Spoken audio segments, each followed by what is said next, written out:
Ready. Welcome back to the show, everyone. We're about 9 minutes away from race number 1 of 10, a very popular pick five play starting things up here. Race number one, I've elected to go three deep in the opener. We're trying Tango Sealster on the inside.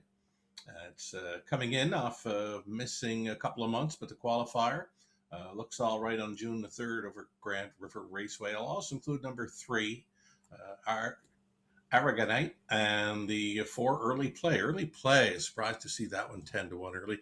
Gone 40 in race number two, the key scratch of four in there. So I've gone 1, 3, 7, and 9.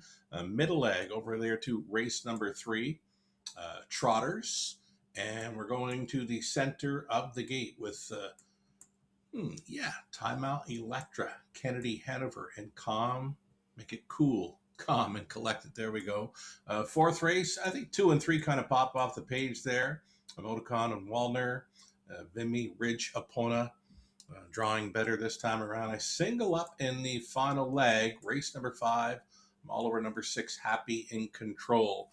That one a winner from 3 of his last 4 outings. Does show a pulling up with broken equipment race in between those wins. I'm going to go for $14.40 on the 20-cent wager for this early pick 5. Gary Guy standing by with his best go on the early pick 5. Well, we did think it was fairly open, although you tightened down in legs 4 and 5. And in this first race, I don't have your 1, but I've got 4 early play, and 7, that'll be Tiger. But I'm not tangoing with the 1. Part of it is scratched vet 6, so just maybe I want to see us start last race to April the 5th at Mohawk. So, Okay. now look, the qualifier June the 3rd, 27-4 qualifier, 20 final quarter in that qualifier. Maybe I don't need to see a race because I might be missing the boat. Second race, I got 1 Capitalist along with Antebellum and Vista Verde. So I don't have Fire the Rocket. Again, another race where we're just on different pages here. Jason Ryan for Cullen, man. Yeah, well. I'll leave you be. Yeah, look, how'd you race here last time out? I get you. But look, it's a horse race, right? Yep. Race number 3, we're a little more on the same page now. I actually went 4 deep. You went 3 deep. I actually added also number 3, Next of Kin and Guy Gagnon off a dominant win here. So I took you in 4 there. And then, just like you, 2 in the 4th and 1 in the 5th. And my 2 in the 4th are the 3 and 6. You went to 3, 2. And I went to 3, 6, which the 6 is your third pick. So we both like Vimy Ridge Apona on top. And then you know what? I said, hey, I can single up. Happy in Control. So I'm happy to right there with you on that 5th race, Happy in Control.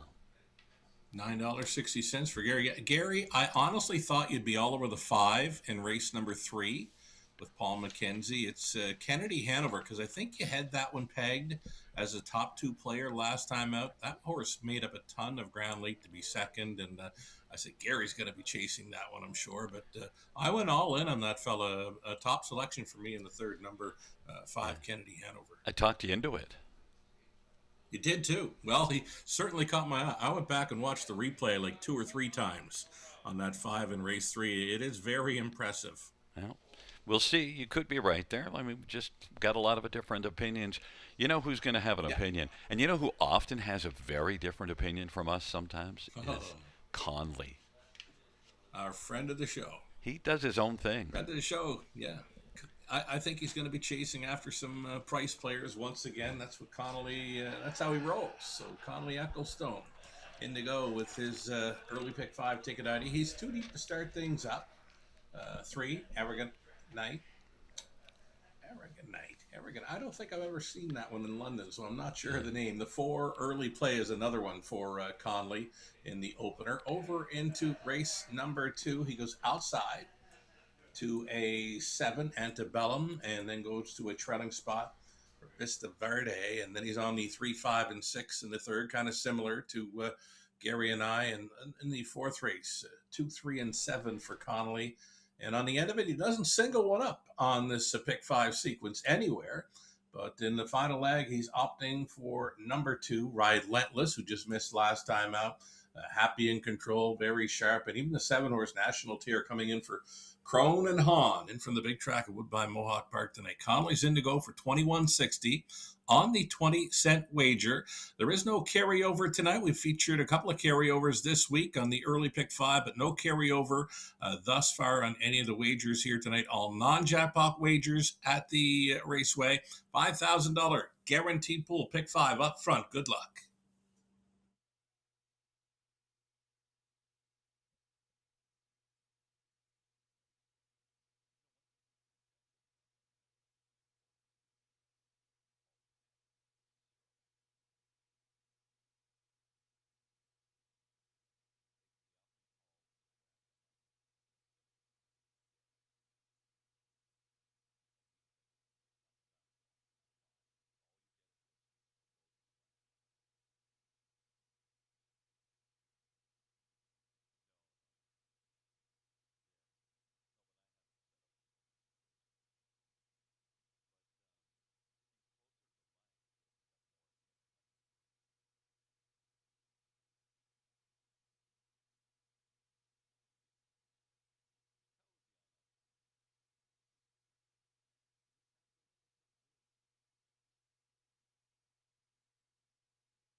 Field on post parade. 1, Tango Sealster, Jason Ryan for Terry Gallant. Number 2, Chase the Cheddar, Sammy Filia for Cassidy Schneider and Colonel Schneider Jr. Number 3 is Aragonite. It's Nick Boyd for Dean Nixon. And number 4 is Early Play, Alan Malloy for Jody Cullen and Megan Sweet. Number 5, Silverback Jack, Damien McClellan for Robert Kyle Fellows. Number 6 is Country Mouse. It is Austin Sorry for Carl Dawson and Teresa Large. And number 7, that'll be Tiger, Brittany Gollier for Cassidy Schneider and Colonel Schneider Jr. Field of 7, race number 1, Tango Sealster, your top pick. Fans look at that qualifier June the 3rd here and said, you know what, I don't need to see a race. I just need to see this one get back into the winner's circle. 9-5 on the board. Well, he is fresh. I know he's got that vet sick scratch line from June the 9th, but again, freshened up for a couple of months. Took most of April, all of May off, and now back to the race. And he looks pretty good here. An inside post to work with. Jason Ryan gets the call here for trainer Terry Gallant. And Terry, at this level with this horse, I think you got to use him. Horse players are on him kind of heavy right now at 9-5. Yet to hit the board in his 2026 season, but trying to turn it around here tonight. And his 25 season, 4 top 3s and 33 starts. I just have a hard time taking that price with those lines. 43, correction, the last 42 races, 4 top 3 finishes and 1 win. Yeah, just 1 win too, right? But he's been racing a lot tougher competition through those 42 starts. This is likely an easier spot than what he's faced in a long time. Yeah, I would just like to see a little bit more than 4 for 42, but well, maybe it'll be 5 for 43 here with a win on and a second win. Tango Sealster 8-5. Right. Number 4, Early Play, my top one. This is one that comes in off of back-to-back runner-up finishes. In both cases, in those last 2, the winner was long gone. Yeah, I mean, I went back, caught the replays there. The one that caught my eye was the one where he paced 27 flat on the end. There's not many you'll see pace a back quarter in 27 flat over at Georgian Downs, but you know what? Came from off the pace. He's had Travis Cullen driving for a number of starts now. Just a one-time winner this season, but 9 runner-up finishes. So likely in the hunt here. Alamo Loy, we've seen him on some B tracks in Ontario before. He's done a lot of his work in recent years out at Fraser Downs, the now defunct Fraser Downs in BC, but he chips in and helps out with Team Cullen, and now he's catch driving this 4 Early Play. Worth a look. Yep, number 4, Early Play. The one thing I don't like this year, 1 win, 9 seconds, but last year had 7 wins in 3 seconds, so I'm thinking, maybe that's just circumstantial, but nonetheless, I should also mention that track at Georgian's not that fast, and so I think it really translates well here. Number 3, Aragonite. Well, the last race, not good, but before that, you look back 53 mile. Yeah, and another one that's kind of fresh too, right? Like was racing up to mid-March, got sick, and then took some time away. Missed all of April, got back to the races in May. Just a little more speed needed on the end of his miles. If he happens to cut this one out, I think they'll get to him. Just those last quarters look kind of soft to me. If he can make front or be up close, he'd be hoping for softer early fractions, I'm sure. And I threw number 7, That'll Be Tiger, onto my pick 5. It's a bit of a leap of faith because that last race wasn't great. Well, he got used pretty good leaving from the 7 hole. And they were at the quarter 27-1. Brady was leaving with this horse last time, and he did find a spot close enough, 5th, but he pretty much parked through that opening turn to find those pylons and then finished off the take. His best shot is just to take back, sit, and wait and see what happens, because he can swoop them if given the chance. If it sets up for him, I've seen him do it 4 wide in London. He's got 4 wins on the year, and you saw that win April the 27th came from off the pace, 3 wide at 3/4 to win. Yeah. Need some pace to run at, and I'm Yeah. just taking a flyer on 11-1. My top one is 6-5 early play.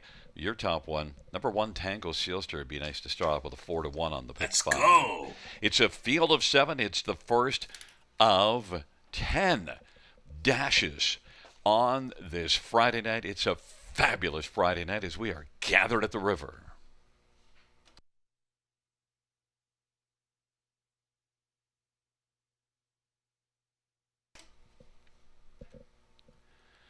Field 4, race number 1.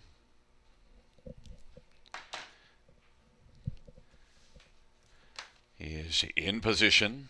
They're at the start and they're off, and getting out to Country Mouse and also Arrogant Knight. Early play is part of the early action. Tango Sealster is 4th away. Then Silverback Jack, Chase the Cheddar, and that'll be Tiger. Country Mouse and Austin Sorry being parked by Arrogant Knight. Country Mouse at 35-1 wants to come on and grab the front. Arrogant Knight is racing in the pocket right now as they race past that opening quarter, and racing just a length and a half off the lead, but stays in the pocket behind Longshot Country Mouse as they race their way on up towards us. Now driving Tango Sealster is coming first over against Country Mouse. Tango Sealster, Country Mouse. Arrogant Knight is 3rd. Early play is 4th. Chase the Cheddar is chasing from a closer spot now. Then Silverback Jack, and that'll be Tiger, is on the outside trailing the field, but is part of the outer flow as they race their way on to the half. Off a 27-4 opening quarter, Tango Sealster made the lead over Country Mouse, and Arrogant Knight is on the inside and racing 3rd. Then Chase the Cheddar. Early play is hemmed down to the inside. That'll be Tiger's going to roll 3 wide right now, and then it is Silverback Jack. They hustle on to 3/4. Tango Sealster at 3-1 on board has got the lead. Chase the Cheddar is giving strong chase and now has come on and taken 2nd and is a length and a half back, and also coming is that'll be Tiger. And early play was able to find some racetrack and get out now. They're bunched up towards the 3/4 and towards the top of the stretch. 126-2. Chase the Cheddar takes over. Chase the Cheddar, Tango Sealster, Chase the Cheddar at 22-1. But that'll be Tiger as roaring now, and also in the center of the track is early play, and out wide now. Charging is Arrogant Knight. Arrogant Knight on the outside with that'll be Tiger. Down to the inside, Chase the Cheddar. Chase the Cheddar in early play. Chase the Cheddar is going to chase away a lot of pick 5 tickets at 22-1. Yeah.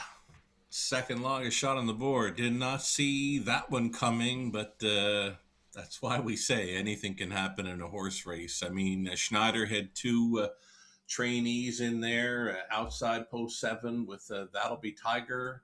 And then it's the first start of the season. Chase the Cheddar off a couple of qualifiers.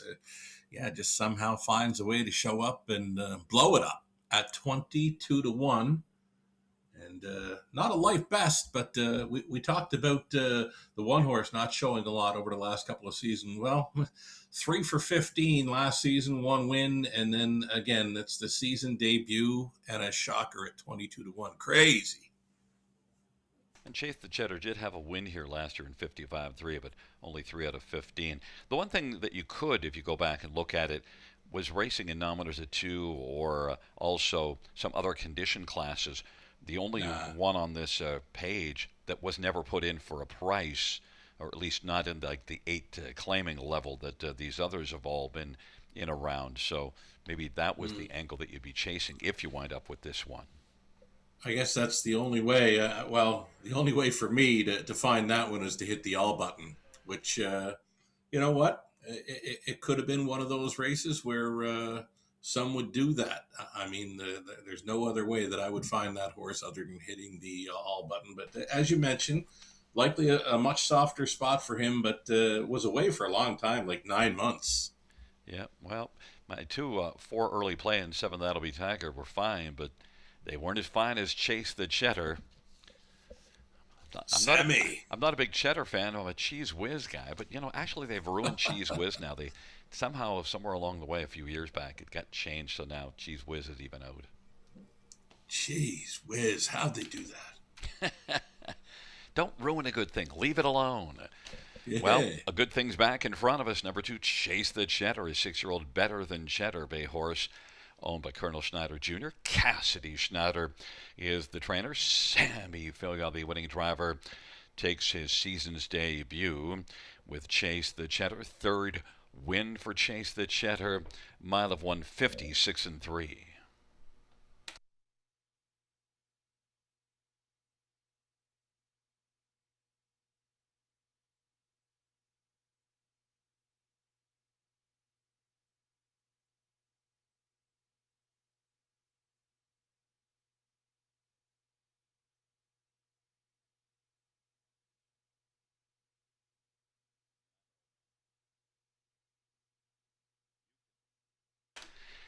First race, number 2, Chase the Cheddar, 47.80, 15.80, and 3.74. Early play, 280, 233. Aragonite, 260. $2 exactor, 241.60. The 20-cent try is 66.12, and the 20-cent super, 250.34.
First race order finish from the top 5132674. That's 5132674 on the bottom.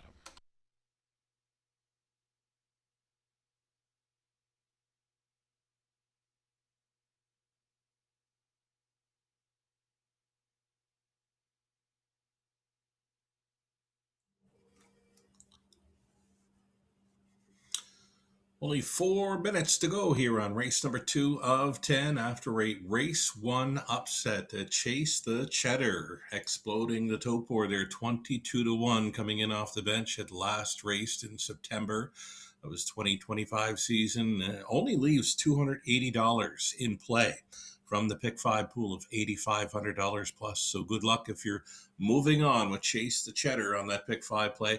The pick four starting up here. I'm going to stay four deep with the trotters here. A very nice looking chestnut capitalist you're going to see on the rail here for trainer Keelan Green. It's Eddie Green on board, also including 3, 7, and 9 in there. Over into the third, it's the 4, 5, and 6, though my top selection there is number 5, Kennedy Hanover.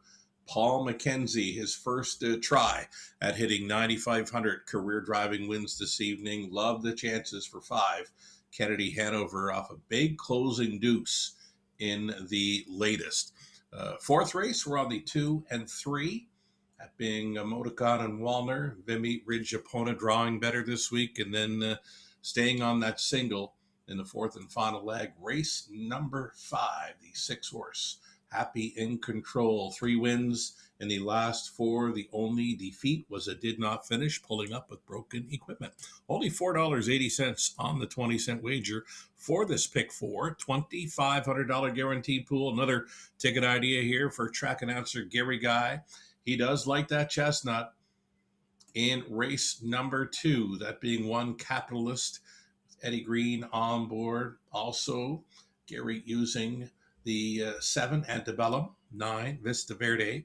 His top selection in the third is the 6-horse, being Cool, Calm, and Collected. He's also including 3, 4, and 5. The 3 and 6 for Gary in race number 4. Vimy Ridge Epona, as mentioned, drawing much better this time around. I am that special. There's another live bullet for Paul McKenzie possibly tonight. And then Gary, too, will be singling up the 6-horse, as would many others in race number 5. Happy in Control, Jay Harris staying on. Only $4.80 to play along with Gary Guy. And one more ticket for our friend of the show, Conley Ecclestone. No singles for Conley thus far in his early multi-leg ticket ideas. He went 7-9. He goes outside into the trailing spot here in race 2. The third race, he's on the 3, 5, and 6. Over into race number 4. In the fourth race, looking at the 2, 3, and 7. So he's gone 3 deep. Races 3, 4, and 5.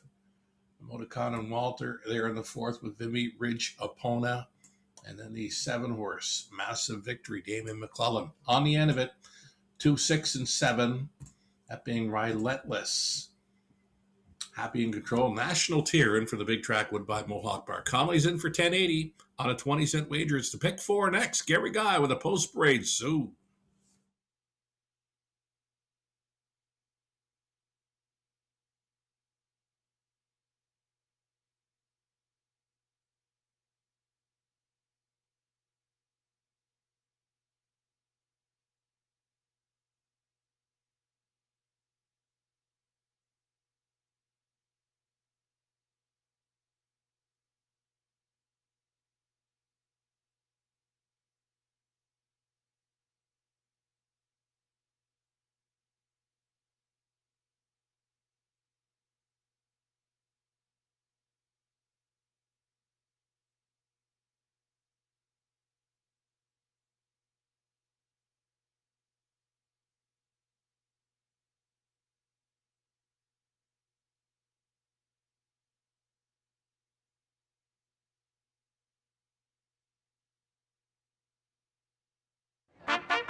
Field on post parade for race Number 2, one is Capitalist, Eddie Green for Keelan Green and Celeste Hill.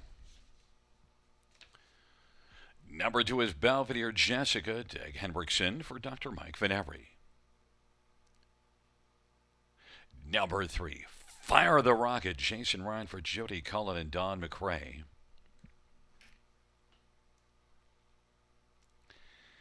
Number 5, Lancelot, Stuart Sowerby for Shane Arsenault and William Bigler. Number 6, Charbro Cash, Jay Harris for Janai Gallant and Martin Kepfer. Number 7 is absent from the parade at this point. Well, now joins us. 7 is Antebellum, Bertie Golliers for Greg McNair and James Averett. Number 8 is Jeannie T, Louis Gregg for Vicky Gregg. And number 9 is Vista Verde, Guy Gagnon for Jeremy and Denny Marcotte. It's a field of 8 for race number 2. Let's get a look at this field. And, well, number 3, Fire the Rocket. You fired in on this one. Of course, the pick 5 is dead, but now it's a start on your pick 4. And Fire the Rocket. Last time out didn't fire, but post 9, now it's post 3. Yeah, much improved post, we'll call that. Did get around Flamborough 57 and 2 back in late May. Jason Ryan hopping on board for Team Cullen, and I've seen that combination work here at the River. It's an easier spot for this one this time around, and puts the claiming price on there as well. So again, class relief, Cullen, Jason Ryan, I think it could all point to a winner's circle. Yeah, dropping from that non-winners to 3, which is certainly a tougher spot, and just hasn't been able to fare there, but should have a pretty decent shot in here. I went elsewhere. Number 7, Antebellum is my second choice, and your second choice, and Bertie Golliers for Greg McNair, one that had a couple of wins last year. Yeah, pretty good speed threat here, and Lexington, right? As a 2-year-old, she got around Lexington in 55. Of course, that track would be likely 2, 3, maybe even 4 seconds quicker than many of the B tracks here in Ontario. Antebellum, though, worth a look. A daughter of bar hopping, a gutsy 3rd in the latest, and then tried to wire them up from the 8-hole on June the 5th, picked off late by Vista Verde, who she's going to face in here again. Antebellum, worth a long look with the 7-2. I got to believe Brady's going to be sending this filly down the road, because if you're going to blast to the front from post 8, you're probably going to try it. Now, this will be post position 6, and now we're starting to get into, well, behind the car. That's not a big problem. She's one of the only ones that shows gate speed. Her and the 2, Belvedere Jessica, who was on the lead for a lot of the way last time up. But the 2 doesn't make my ticket, but the 7 most certainly does. Number 1, Capitalist. I'm an Eddie Green guy, and Capitalist is one that was okay at Dresden last race and now comes in here. 7 top 3 finishes and 11 starts, and yet is 11-1. You're an Eddie Green guy. I'm a Chestnut guy. I love the Chestnuts, and this here trotter I've seen lots in London. The time that he broke early in the mile was trailing and then parked and then able to win in 2:01-1, that being his life best. There's lots to like about this 4-year-old son of royalty for life, and I'll give him a big shot with these, especially at 10-1. You know, I even called a couple years the Oshweekend Fair, and the Greens, they do a great job. And look, Eddie was he was just very nice to me, and Capitalist. So yeah, maybe I'm a little biased, but it's a good bias. 10-1, and number 9, Vista Verde. I used this one on that ill-fated pick 5, but now part of my pick 4. Vista Verde put 2 V's together and got a W June the 5th, but last race had post 8 here. Post 8 and used up pretty good to make pylons to be 4th. That quarter was 27 flat, so from the outside post 8, get used up pretty good early. Won't get used up from the trailing spot. We'll just have to mind his manners, though, right? He's a Colt son of green shoe, but he did get the job done from off the pace, 2 back, at the river, 157-4. If he can keep it together early and maybe sit in the front half of the field, he gets a big shot with these. His overall total speed compares to the recent speed compares well, and you see a Mm-hmm. 56 and 1 at Mohawk, even with a break in stride. Came a big Yeah. back half of 56 and 2. This is one that's got a decent turn of foot. It'll be dependent on Guy working out a trip for Vista Verde, but 5-1 on the board. Look at the money on 5 Lancelot. Steel to flip flops up front, and not one that either of us talked about. What's your thoughts on Lancelot? Well, he'd be similar to the 2 in race 1. I couldn't find the 5 in here, just like I couldn't find the 2 in race 1. So watch the 5 prove me wrong. And if the 5 happens to win this race, you're going to see not too many tickets left live and in play for the early Yeah, multi-legs. Lancelot is getting bet a lot. Now, Shane Arsenault is certainly a long-time proven trainer. You get Stuart Yep. Sowerby, but we'll have to see how it unfolds. It is a field of 8 for race number 2. They're into the backstretch. I'm on Capitalist on the inside, and your top one, fire the rocket, as we're about to fire those rockets for the second race.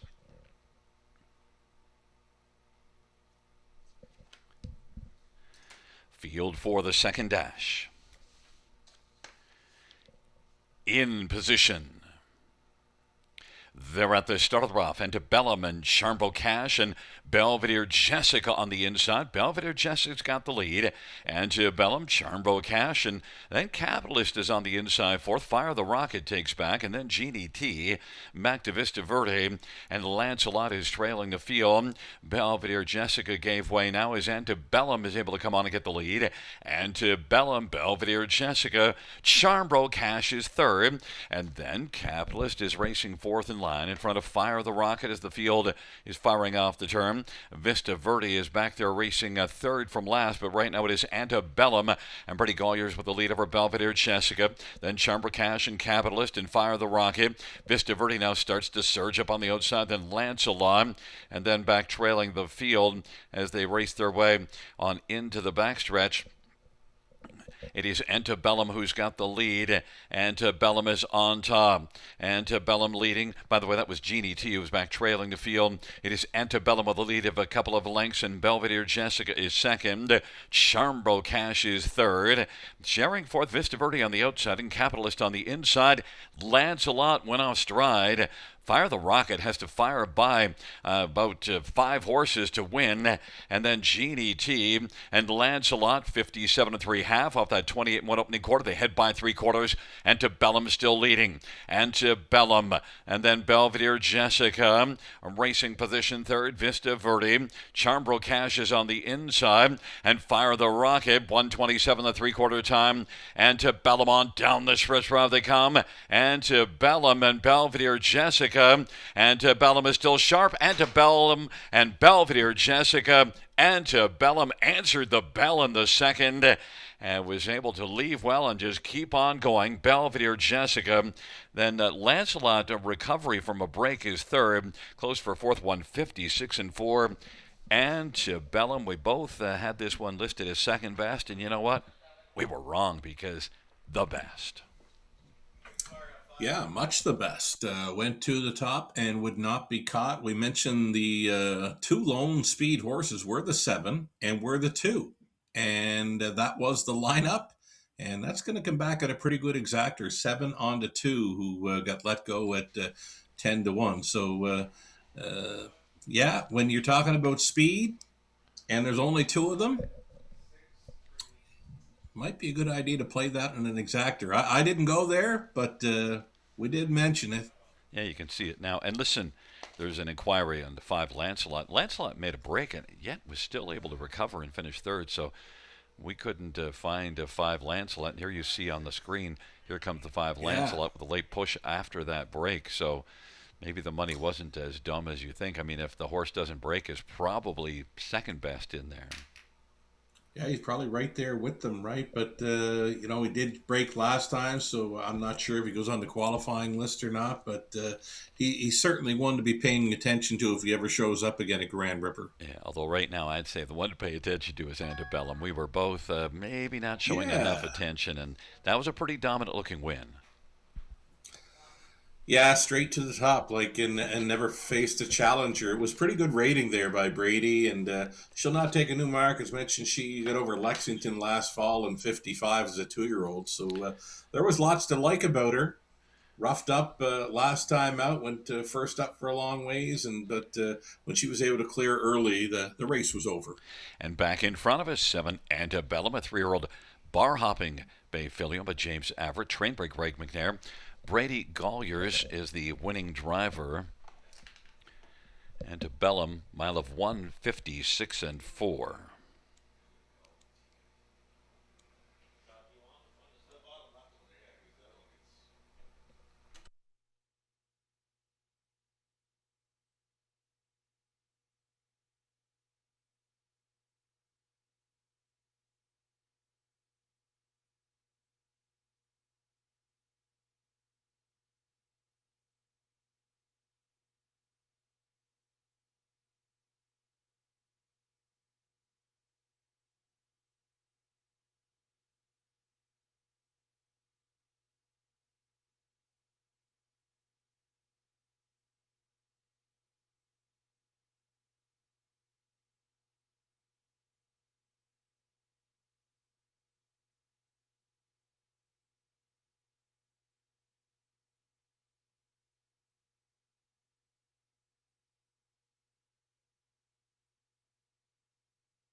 And note the judges ruling there were no violations by number 5, Lancelot, will finish third.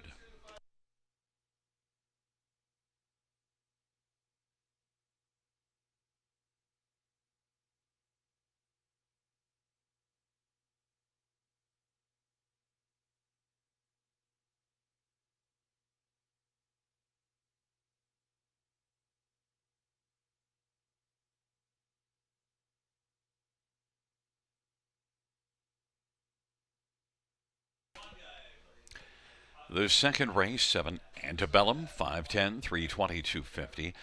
2 Belvedere Jessica, 820 and 470 and 5 Lancelot, 390. $2 exactor, 31.90. Dollar Tribe, 83.20. Dollar Super, 602.85. 20-cent Super, 120.57. $2 double, 165.30.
The second race order finish from the top, 825 scratch 34176. That's 825 scratch 34176 on the bottom.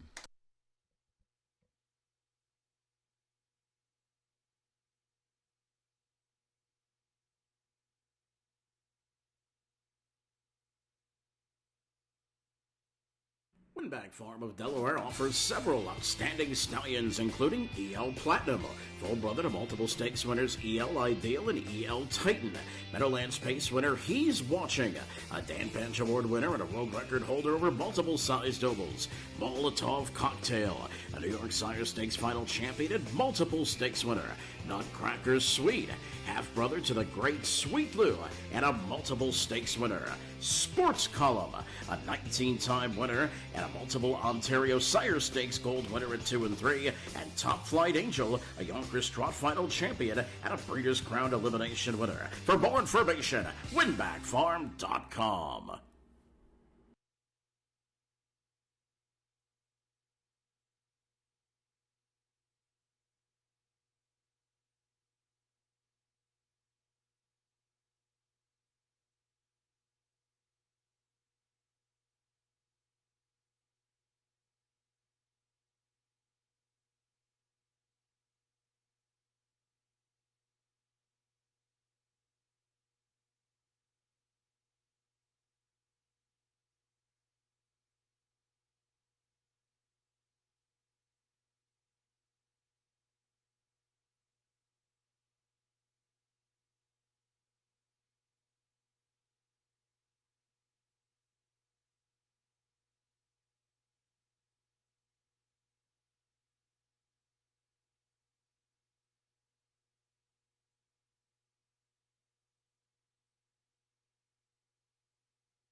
done post parade for race number 3.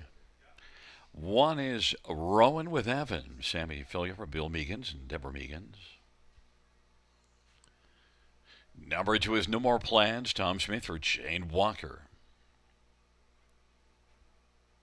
Number 3 is Next of Kin, Guy Gagnon for Marco Landois, Jeremy Marcotte.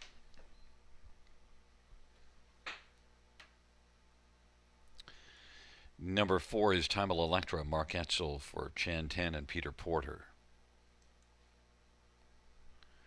Number 5, Kennedy Hanover, Paul McKenzie for Kyle Rule and Triple S Equine. Number 6, Cool Calm Collected, Jason Ryan for Rod Boyd and Rick McNeil and John Osinga.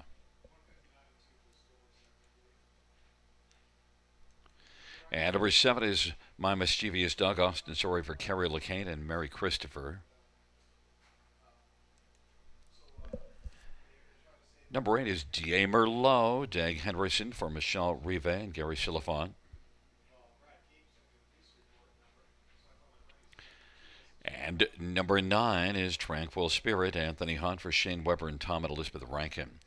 It is a field of 9, race number 3. We get maiden trotters, and, well, let's get a look at this field. Well, Kennedy Hanover, I tipped you to this one last time out and got a second out of it, and yet stepped off. And, well, you stepped aboard, Jim. Yeah, you stepped off all right.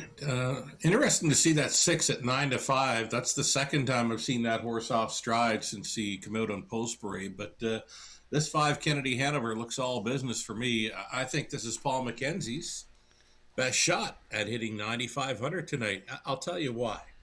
The trainer, Kyle Rule, I said, I've seen that name before at the River, and he's had some success with trotters. So I go back this time last year. Do you remember Show Me the Green? Oh, yes. Show Me the Green in July last season, won 6 in a row, 5 of them at the River, 1 of them at Georgian Downs. And now here's second time for trainer Kyle Rule with this Kennedy Hanover, who for sure is going in the right direction off of that deuce in her latest. I mean, I watched that replay, might have been 4 or 5 times. It was that impressive. That final quarter, 8th by 12 and 3 deep and gaining all the way around that far turn. We've seen big wide moves on that final turn. It's tough for horses to sustain that rally. This one just kept on coming. Yeah, and sometimes you look at a line and think, you sure that's charted right? But no, that was charted right. We saw the race, and it's correct. Kennedy Hanover definitely stood out to me. It's just that I liked another one a little bit more, and that other one is Cool, Calm, and Collected. And by the way, you know, as an announcer, I have a little gripe. Don't name a horse close to what an actual saying is. The saying is calm, cool, collected. It throws me off. Oh, that one already caught me off guard when I was doing the Pick 5 ticket ideas on the monitors. We mentioned her name, and I got it backwards, of course. I think they just do that to us, right? Yeah, well. So that's the sole purpose of naming a horse like that. It's just to drive us nuts, right? So, yeah. Well, the 6. That's not a far drive. Calm, and calm. Here I am. Yeah. Let's say the 6 horse. Yeah. The 6 horse. I've seen it twice come in on post parade. It was off stride. Saw him on the back stretch. He was off stride. The betting public getting away from this one now. He was 9 to 5 a moment or two ago, and now he's 9 to 2. So horse players are kind of getting away from him now as we near post time. Yeah, and look, this is one that certainly blasted out last time out. It's a muscle mass gelding, and just got caught by a Motorcone Walner, who has a tremendous amount of breeding. Mm-hmm. And Cool, Calm, Collected. Man, I just good luck with that. 9 to 2 on the board. How about number 4, Timel Electra, Mark Etzel? I got all day long for Mark Etzel. Love the look of this one on parade. It's the first time I've seen her at a racetrack. Now, I know she's got one start over Woodbine Mohawk Park last season, finished off the ticket. But the qualifier says this filly's good to go. Tall daughter of Green Manalishi. I love her look. Pretty big back half in that one race in the grassroots last year, and that was as a 2-year-old coming that back half with a final quarter of 28. So if she's Mm-hmm. wintered well, she could be quite a decent Green Manalishi filly in the 3-year-old campaign. Oh, for sure. Again, she certainly caught my eye on Parade. And a quick thought on number 3, Next of Kin. I used that one second. Awful win here last time out. Well, that colt made the AGCO judges report for that latest victory. Guy was mentioning this horse. He didn't want to get him too revved up, so obviously some hotness issues. The next of kin, if they want to roll with him early, he might trot one of those big halves in 56 like he did so in the qualifier. Well, it is a field of 9. We're going to find out how it turns out because they're just about 9,500, Mackenzie. Let's go. yes. I'm in favor of that. I vote yes. They're into the backstretch, approaching the start.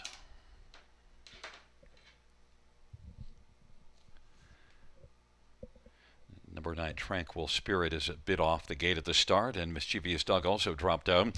But quick out is Cool, Calm, Collected with Timel Electra. Next of Kin went off stride, and then racing position third now. No More Plans, and then it is Rowan with Evan.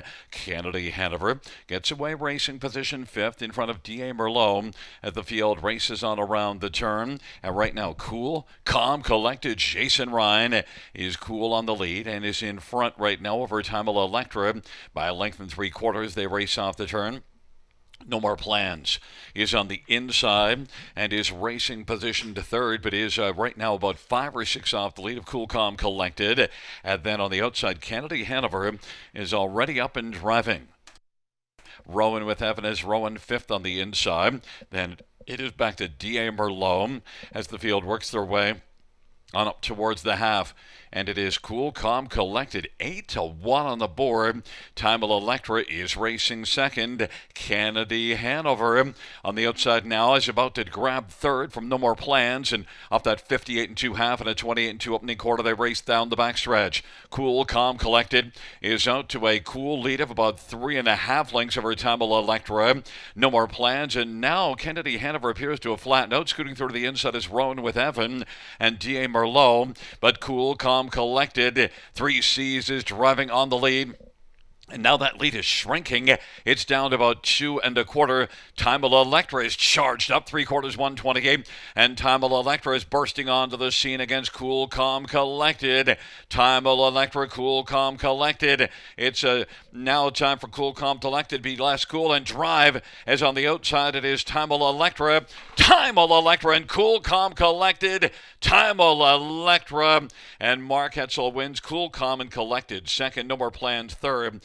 And Rowan with Evan fourth, 158 and 4. Timel Electra. Well, Sugar, that one start last year in the grassroots, mentioned that 2-year-old start, good back half. And we saw this filly, this Green Manalishi. She's the real deal.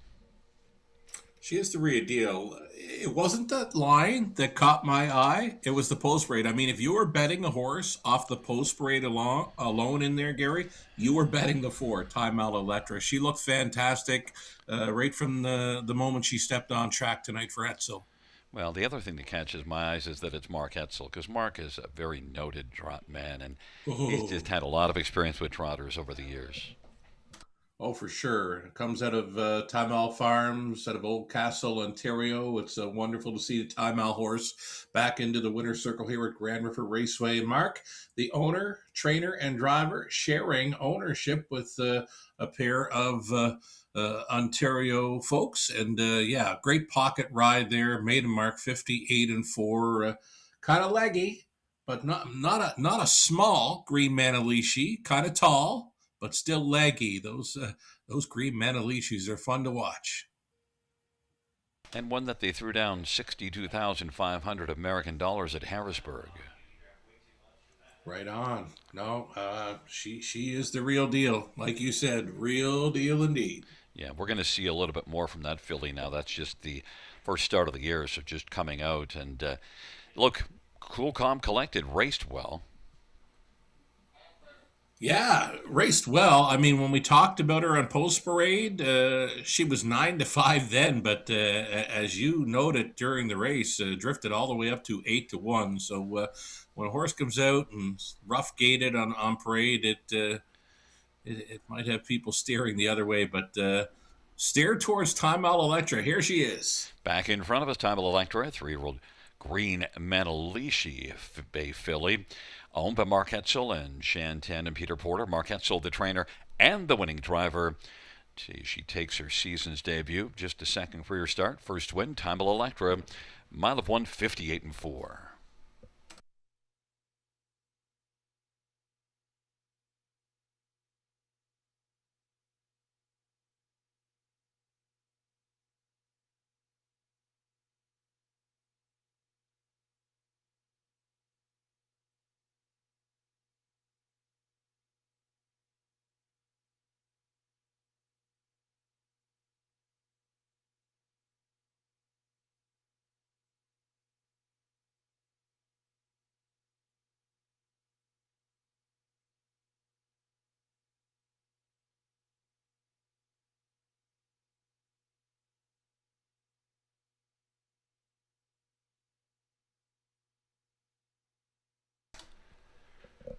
The third race, number 4, Time Electra, $583.50, $3.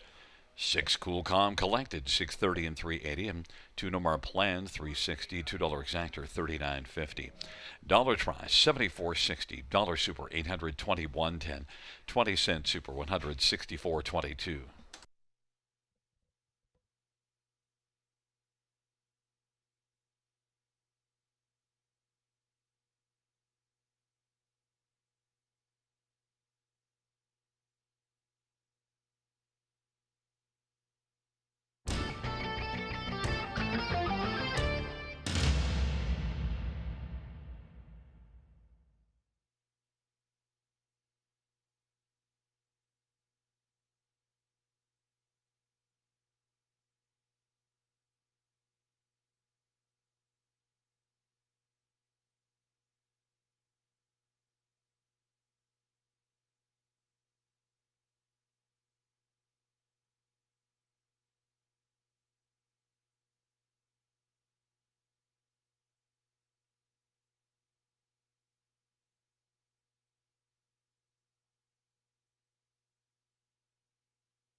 Third race, so for a finish from the top, is a 439-172-685. That's 439-172-685 on the bottom.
Field on post parade for the fourth. One is absent right now. Two is Emoticon Walner, Sammy Filia for Luke Blay and Determination.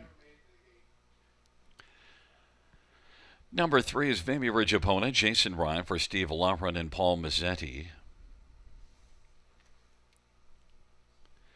And number 4, Jam Celebrity, Brady Gollier for Steve Watson. Number 5, Crossroader, Austin Sorry for Don Lindsay and Paul Lindsay. Number 6, I'm That Special, Paul McKenzie for Paul Walker and Keith Coulter. Number 7, Massive Victory, Damien McClellan for Robert Kyle Fellows and Hut Racing. And number 8, Little Arrow, Jay Harris for Shane Barrington and Ronnie McLean. It's a field of 8 for the fourth race, the Peter Hannon Memorial Trot, the Harvest Run. And there is one Green Goose, Bruce Richardson for John Holding. Let's get a look at this field. And Sugar, I mentioned that 7 races, we have a different top one, but this race is not one of them. We're in on 3, Vimy Ridge Epona, for good reason. Did get away well last time, but had to travel first up for a long ways and only missed by a head to the stiff competition to her left this evening, Emoticon and Walner. But Vimy Ridge Epona, we saw her with a very sharp victory in 58-3 for the light best on June the 5th. And I'm expecting good things for her. I'm expecting to see her be on or near the lead, close to it here. Yeah, that's the most logical thing for Vimy Ridge Epona. Certainly, this is just also the third start of the season, and look, now gets that favorable post. I wouldn't be surprised if 6-5 is high and this one goes down further.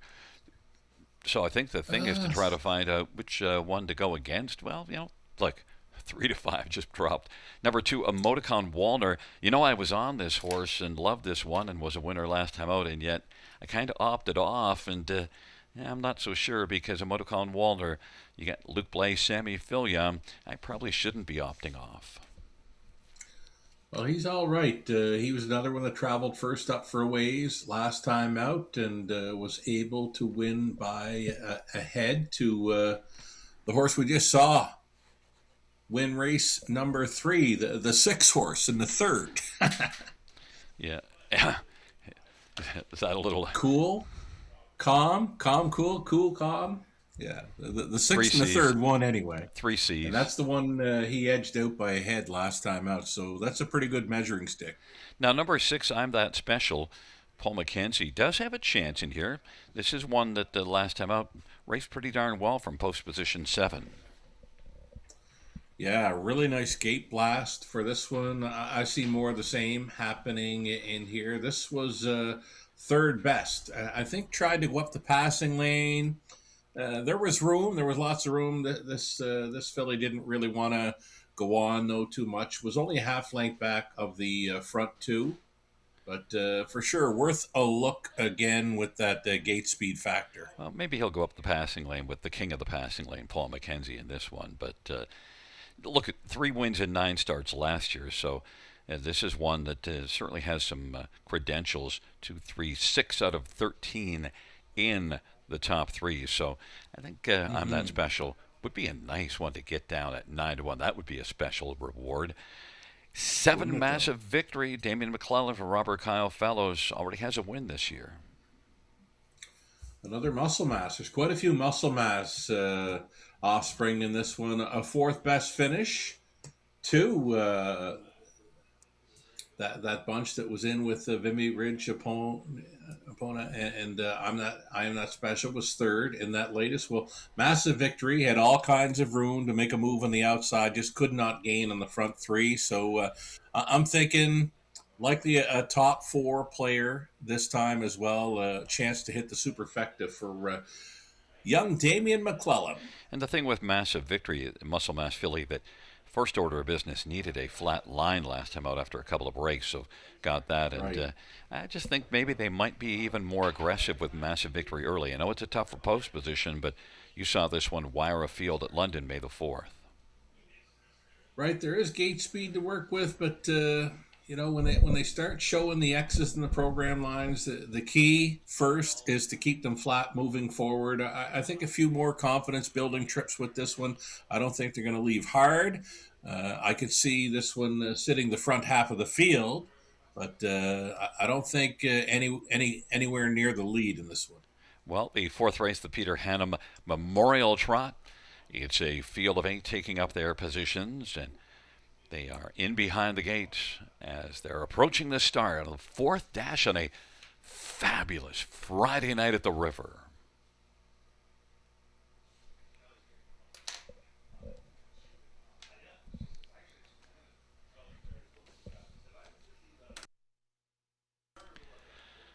Field for the fourth race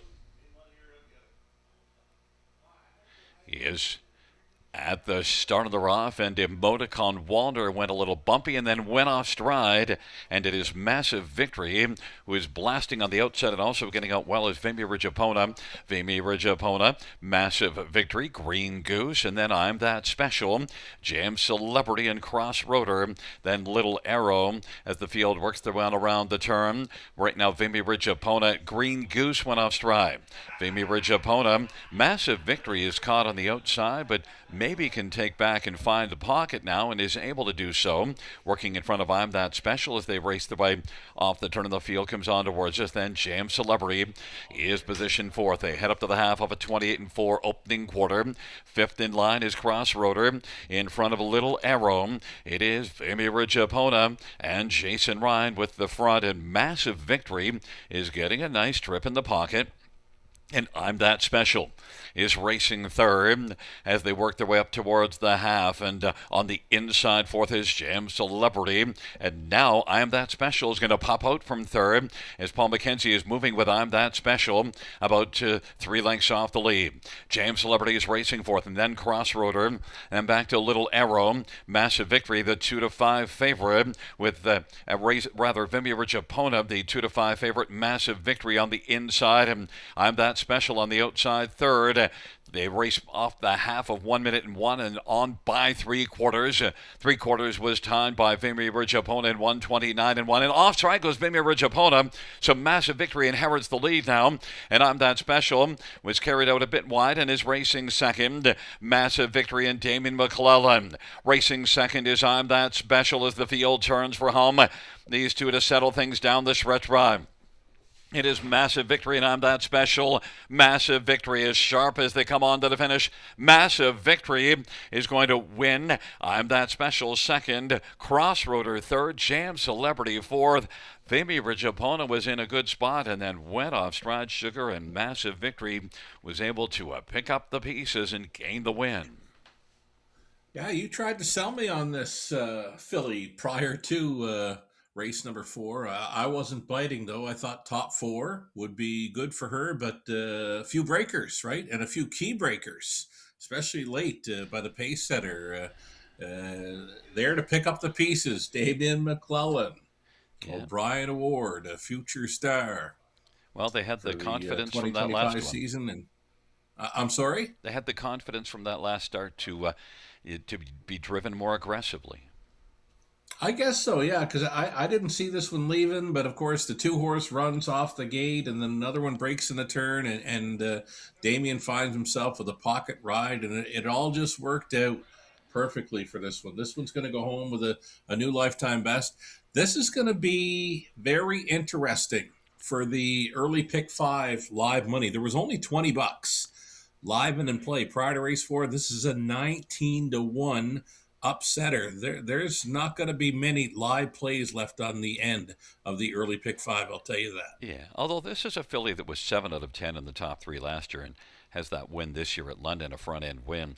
Just a Massive Victory. The price on the board is rather juicy at 19-1, but I think that's more a reflection of Vimy Ridgeapona, and certainly Vimy Ridgeapona would be on a ton of those, the $20 worth of tickets left. Yeah, I think the 2 and 3 would be on everybody's ticket, and if they were looking elsewhere, they might throw in the 6. The 7 did not make many pick 5 or pick 4 tickets, so this is a big out. There's not much for live money going on to race number 5, I would imagine.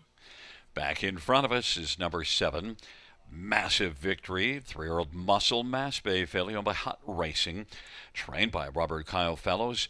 Damien McClellan, the winning driver. Massive Victory's second win this year, third lifetime.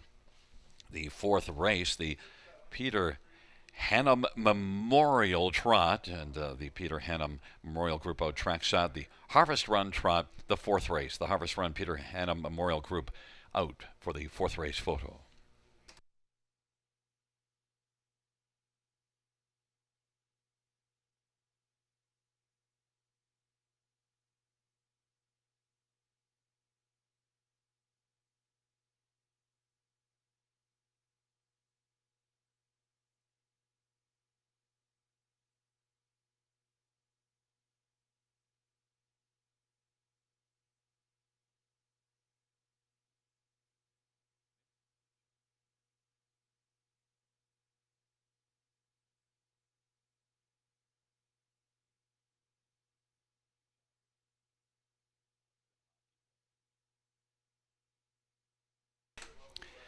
The fourth race, 7 Massive Victory, 40-60, 14-60, and 720.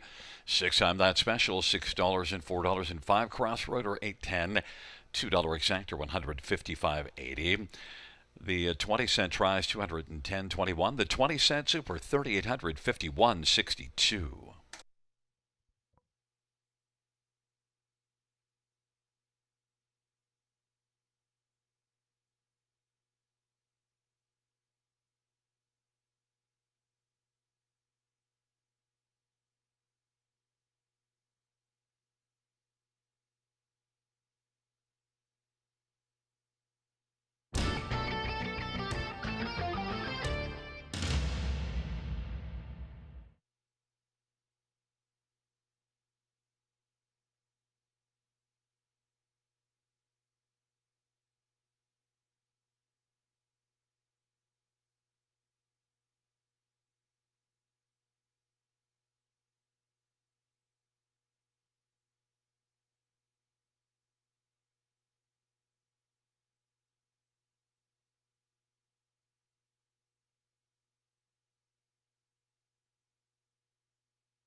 Fourth race. Order of finish from the top, 687 432 15. That's 687 432 15 at the bottom.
Field 4, race number 5 on parade.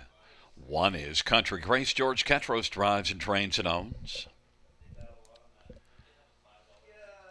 Number 2 is Relentless. Sammy Filia for Cassidy Schneider and Mickey Suter and John Dueck.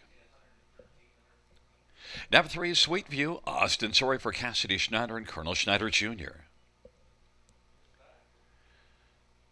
Number 4 is Better Beast. Eamon McClellan for Kyle Bossens. Number 5, He's Sporty. Paul McKenzie for Jim and Doreen Flynn. Number 6, Happy in Control. Jay Harris for Dale Hurd and Antonio Tangretta. Number 7, National Tier. Anthony Hunt for Meg Crone, and Anthony shares in ownership. Number 8 is Party It Up. Jason Ryan for Kyle Bossens and Daryl Newbigging. And number 9, Cold Creek Pantera. Bertie Golliers for Vic Putty and Limco Incorporated.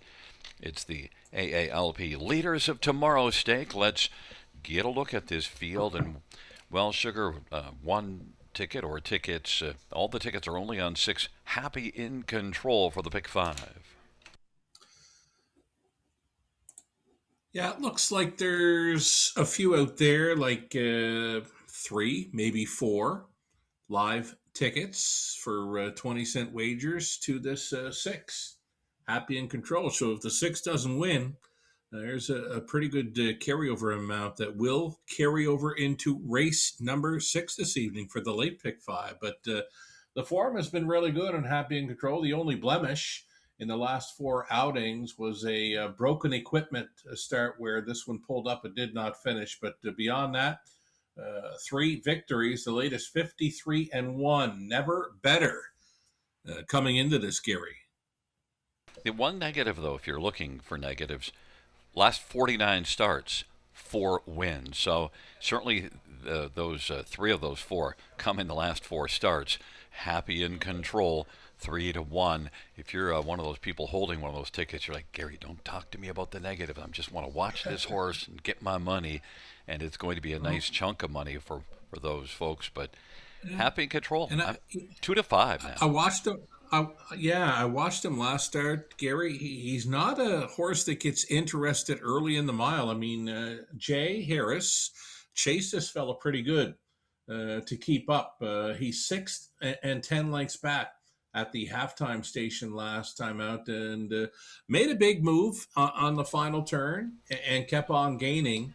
Very nice final quarter, 27-3 again on a track where we don't see final quarters in 27 and change. So he is so good right now, but I think he might be at the mercy of the pace.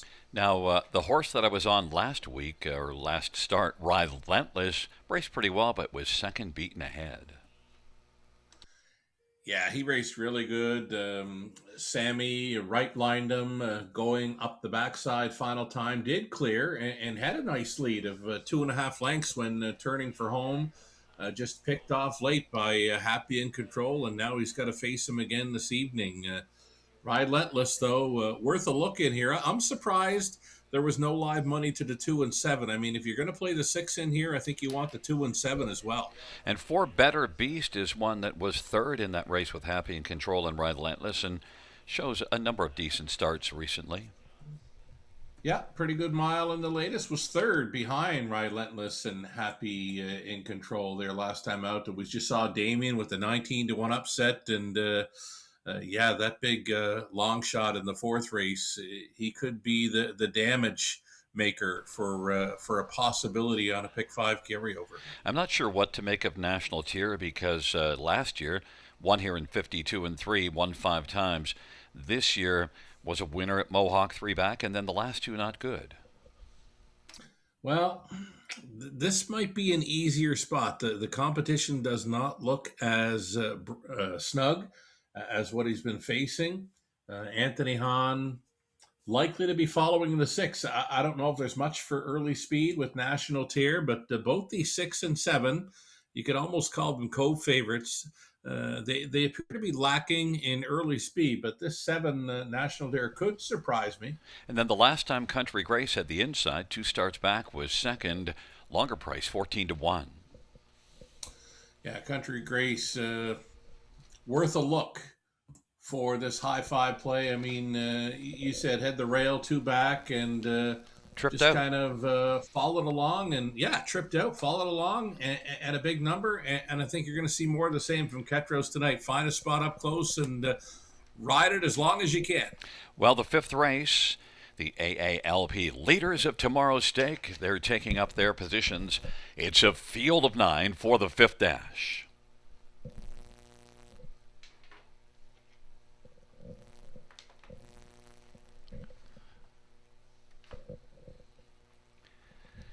Field 4, race number 5. In the backstretch, gathering speed, nearing the start.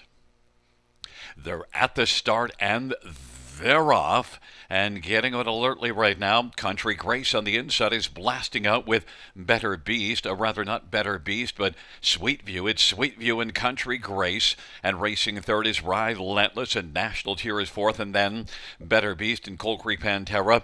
Happy in Control is currently in control of seventh, and then he's Sporty and Party It Up as the field races their way on towards us. And now grabbing the front is Relentless as they work their way on past that quarter of 27 seconds. And Relentless has got the front. And now driving on the outside as the field works their way up towards the half is National Tier and Anthony Hahn. National Tier is going to take over from Relentless. And then Sweet View's on the inside third. And racing fourth is Country Grace in front of Better Beast as they work their way on into the backstretch. Then Cold Creek Pantera. Happy in Control is on the outside seventh, but still with a lot of work to do. And then he's Sporty. And back to Party It Up. Half of 55-1. It's a lively half. National Tier from the backfield. Happy in Control is starting to pick up horses. Still has a lot of work to do.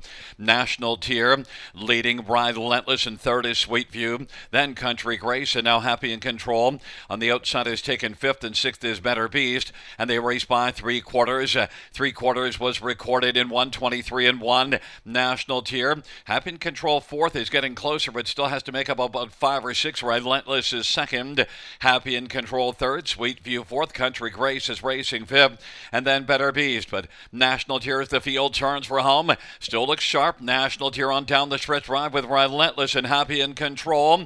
National Tier as they come to the finish. National Tier and Anthony Hahn cruising at the finish. Relentless, Happy in Control, Sweet View and Better Beast 151-4 National Tier. I told you, Sugar, I'm not sure what to make of National Tier because he was really outstanding here last year. And then won at Mohawk 3 starts ago, but the last 2 weren't good. Well, tonight, extremely good. He was really good, Gary. We were wondering what kind of gate speed he'd show. We knew there was nothing for the 6 for early speed, but Anthony Hahn wanted to roll the dice tonight.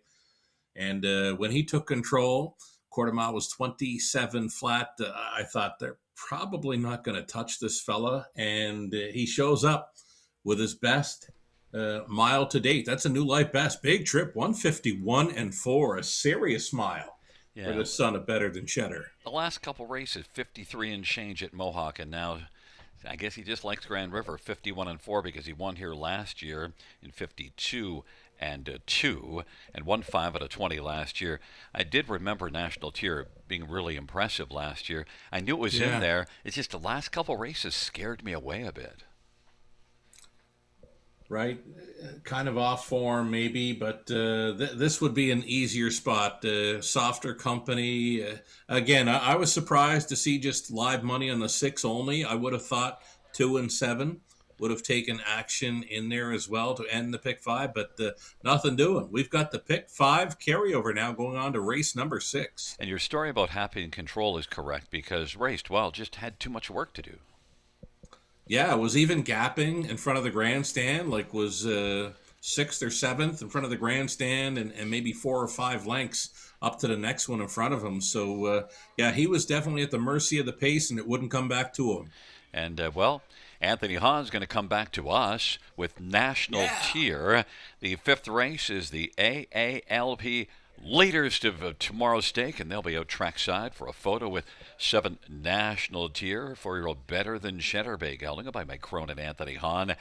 Meg Crone's the trainer, Anthony Hahn the winning driver. It's the 4th win this year for National Tier and 10th lifetime. Mile of 150, 1-4, a new career best.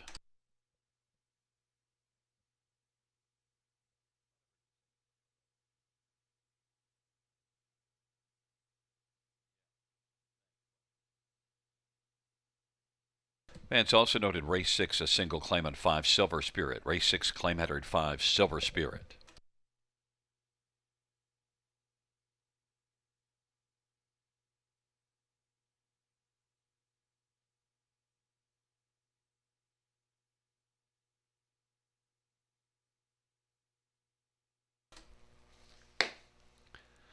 The 5th race payout, 7 National Tier, 710 for $83. 2 Ride Relentless, $340 and $220, and 6 Happy and Control, $240.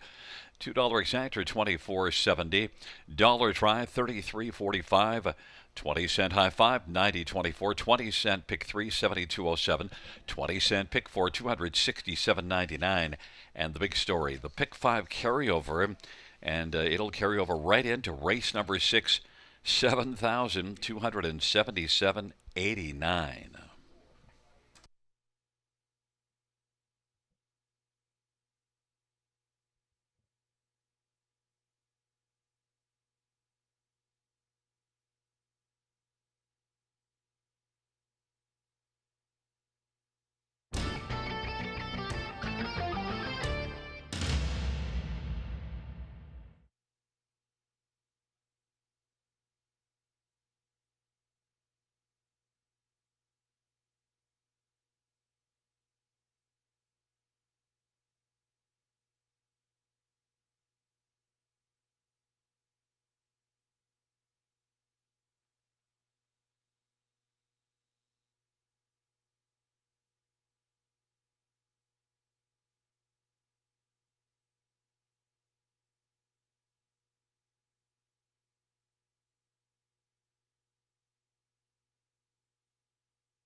Fifth race, order finish from the top, 624 583 197. That's 624 583 197. Sixth race is up next, featuring the pick 5 with a carryover, 7,277.89.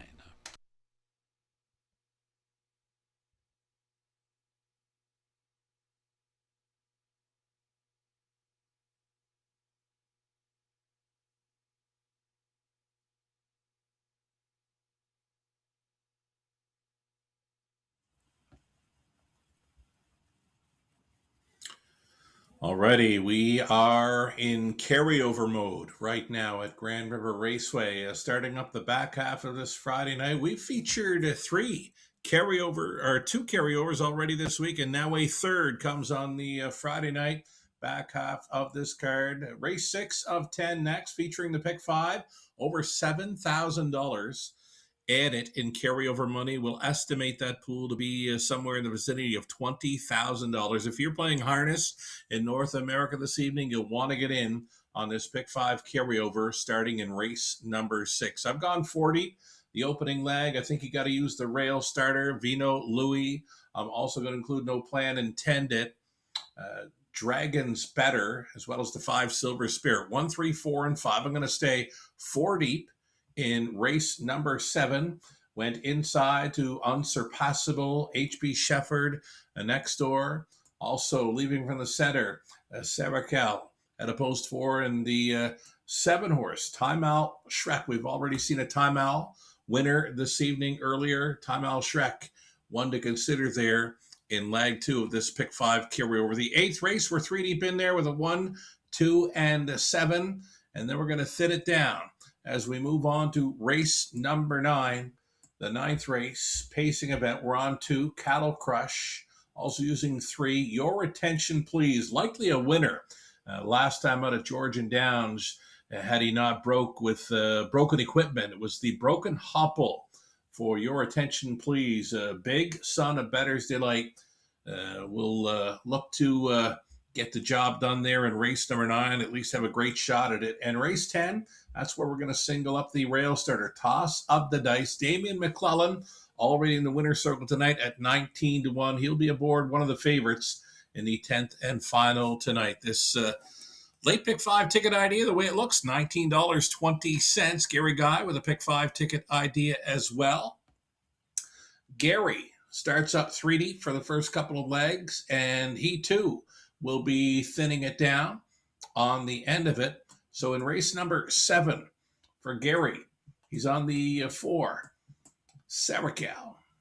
Let's go back to the race 6 then. Race 6, Gary's on the 5, a Silver Spirit. There's a speed threat.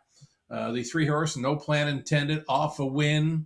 And then the rail starter, Vino Louis, another one coming in off the win. So 1, 3, and 5. Gary's top selection being the 5 in race 6. Again, he's 3 deep in the 7th.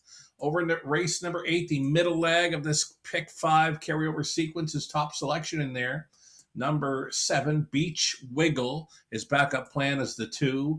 Over to race number 9, top selection there. The closer, number 7, Ambush Sealster. His plan B is number 3. And in race number 10, he stays off of my single. He goes with 3, Felix Hanover, as well as 6, Gucci Goo. Gary Guy in for $14.40 on his 20-cent play. And one more ticket to look at, Conley Ecclestone. What does Conley got cooked up on this late pick 5 carryover?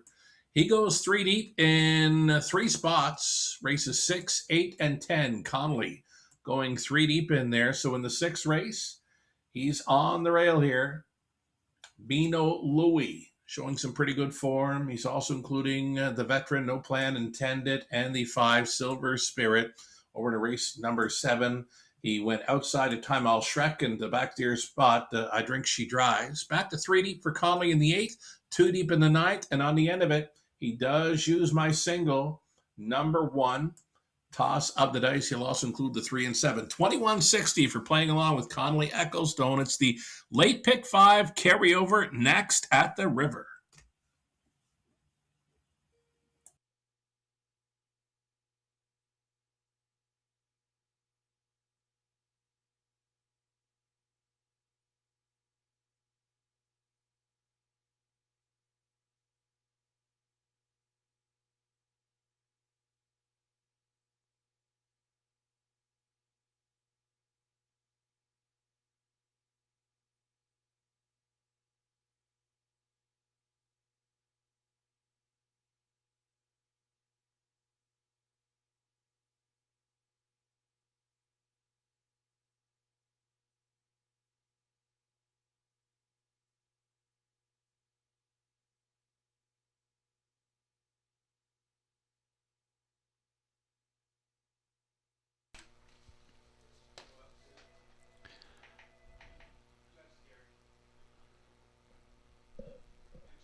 Once again, note the claim at number 5, Silver Spirit, claimed out of the 6th race.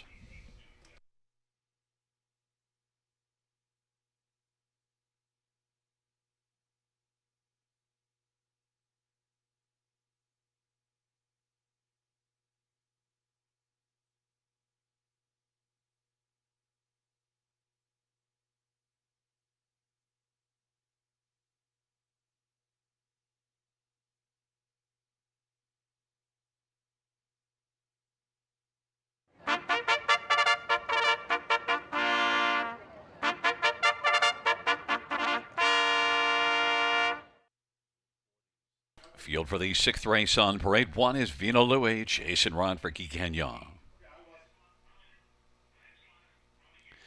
Number 2 is Greystone Watchman. Guy Gagnon drives and trains for Nicholas Susi.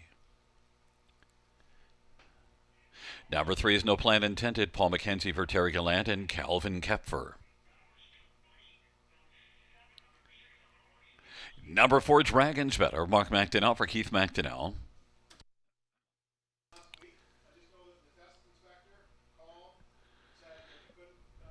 Number 5 is Silver Spirit. Sammy Fillion for Jamie Copley and Jacob Copley. And James Copley. Number 6, Fabrizio. Jay Harris for Janai Gallant and Martin Kepfer. And number 8 is Redland Wrangler. And note that Redland Wrangler is Dale Spence driving, but wearing Jason Ryan's colors as Dale left his colors behind. So that is Dale Spence driving Redland Wrangler for Stephen Charlton, wearing Jason Ryan's colors. And it's a field of 7 with the 7 scratch, that big carryover. Let's get right to it. And Vino Louis is your top one, off a win here, Sugar. Yeah, I'm going to stick to it. He's going in the right direction here. I'll tell you what, Gary, when you talk to horse players, one of the things they mention lots is track should lower the takeouts. Well, I'll tell you what, folks playing into this pick 5 carryover are going to be playing into a pool with virtually no takeout. I mean, with almost $7,000, well, over $7,000 added to this pick 5 pool. We've estimated the pool to be around $20,000. If it happens to be around that, virtually zero takeout on this late pick 5 at the Raceway. But Vino Louis, confidence building win in the latest. I think he finds a spot up close. Jason Ryan certainly knows his way to the winner's circle. Love the chances. Love that price of 9-2. One of 2 Guy Gagnon horses, and Guy drew well here with the 2 on the inside. But number 4, Dragons Better, is one that, boy, couldn't be much better than last time out. Is one that came in from Truro and was not racing well in a couple of starts at Truro, and then really showed up here. Really showed up indeed. I mean, he won at 6-1. I thought he probably should have been about 20-1 in there. But when he made the front, he went along unchallenged throughout. They couldn't get close to him. He never faced a challenger, and so his confidence is riding high coming in.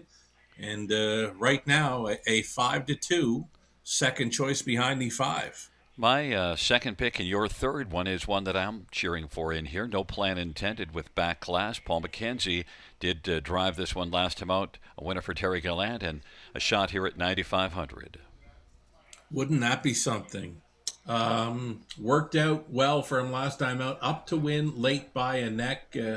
This horse has gotten there many times. 43-time winner. Lots of back class here, Gary. Look at his last 2 seasons. So in the last 34 starts, 16 wins, and back in his class. So No Plan Intended is one you better plan on using somewhere on the ticket.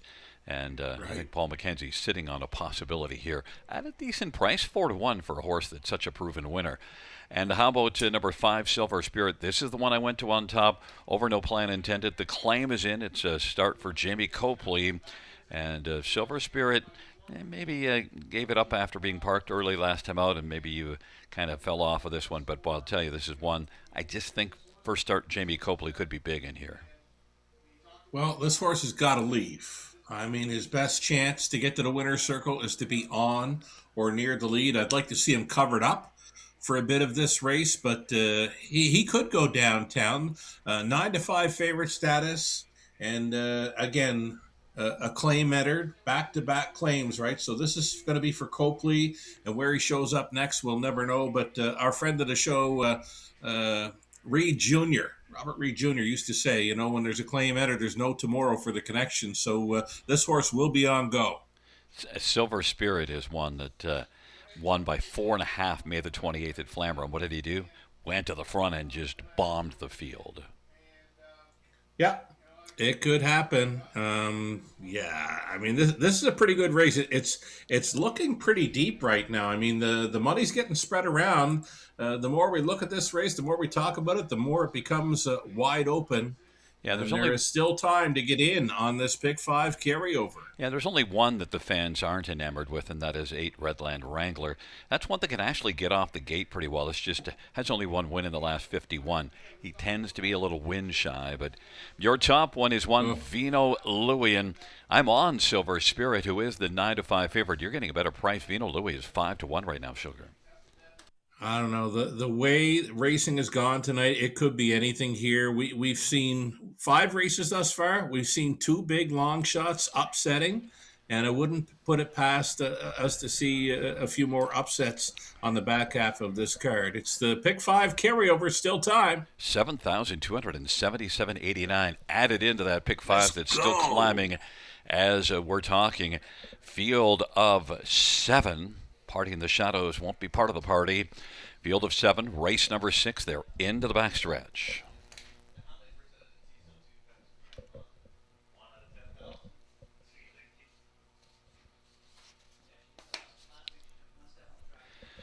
Field for the 6th race. All in position. They're at the start of the rough, and Silver Spirit's going to blast with no plan intended. Paul McKenzie has a plan. Dragon's Better and Mark McDonnell also. And on the inside, Greystone Watchman. Silver Spirit is 4th away. Then it is back to Vino Louis and Fabrizio and Redland Wrangler. No plan intended. Leads right now by 2 lengths, and Greystone Watchman is the one we're watching racing second. Dragon's Better is third as the field comes off the turn. Silver Spirit is 4th, and now they straighten out off the turn, but being led by No Plan Intended. No Plan Intended leads, and Greystone Watchman is second. Dragon's Better third. Silver Spirit, then Vino Louis, Fabrizio, and Redland Wrangler. 26-3. It was a sharp opening panel. No Plan Intended, and Paul McKenzie leading as they head their way on up towards the half, and now popping on the outside. Dragon's Better is to come first over, and Greystone Watchman watches from the pocket, and now Silver Spirit is well situated second over off a strong half of 55-4. Then Vino Louis and Fabrizio, and Redland Wrangler. No Plan Intended at 3-1. Dragon's Better is getting a little closer. And then on the outside, Silver Spirit is looming. And now Dragon's Better has come on to take a lead about half a length. They race by 3/4 off a lively 55-4. And Dragon's Better is taking the lead from No Plan Intended. 3/4, 124. And now Silver Spirit is out there 3 deep. And Silver Spirit, Dragon's Better. No Plan Intended tries to fight on the inside. Then Greystone Watchman for Fabrizio. And on the inside, Vino Louis as the field turns on down the stretch drive, and now with the lead is Silver Spirit. Silver Spirit's Fabrizio trying to soften up here in the late going, and it is Silver Spirit who's going to win it. Fabrizio is second, and then Dragon's Better and Vino Louis 153-4. Silver Spirit off the claim in, and pretty strong looking performance. Set up well also second over. Oh, it was a perfect steer for Sam Filion. I mean, he followed up on some live cover.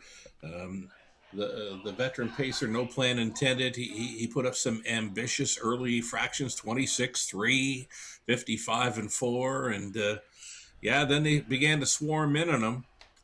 But again, just a slick steer by Sammy. There was never any urgency to tip 3 wide early.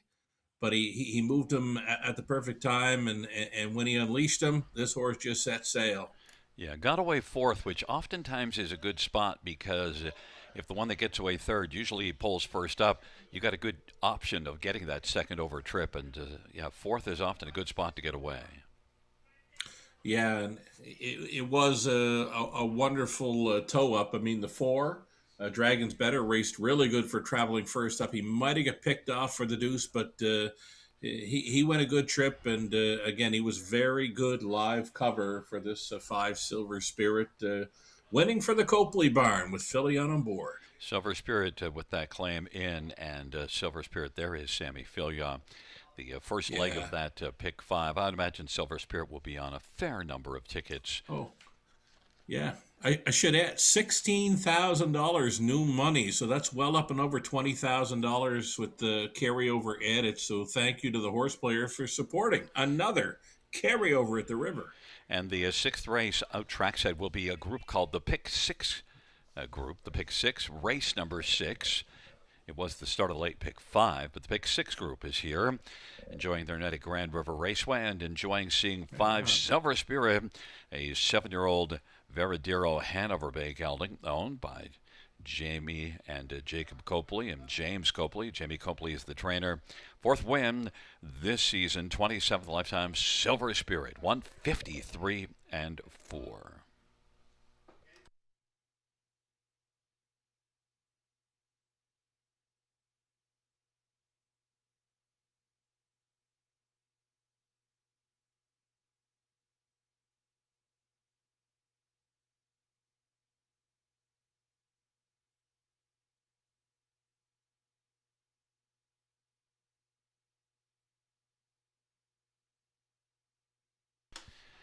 Sixth race, 5 Silver Spirit, 410, 270, 230. 6 Fabrizio, 1560 and 1530 and 4. Dragons Better, 320. $2 exactor, 126.40. 20-cent try, 75.84. 20-cent super, 281.75.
Note the claim, number 5 Silver Spirit, the new trainer, going back to Jacob Roberts.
Sixth race. So we're finished from the top. So 456-312, scratch 7. That's 456-312, scratch 7 on the bottom.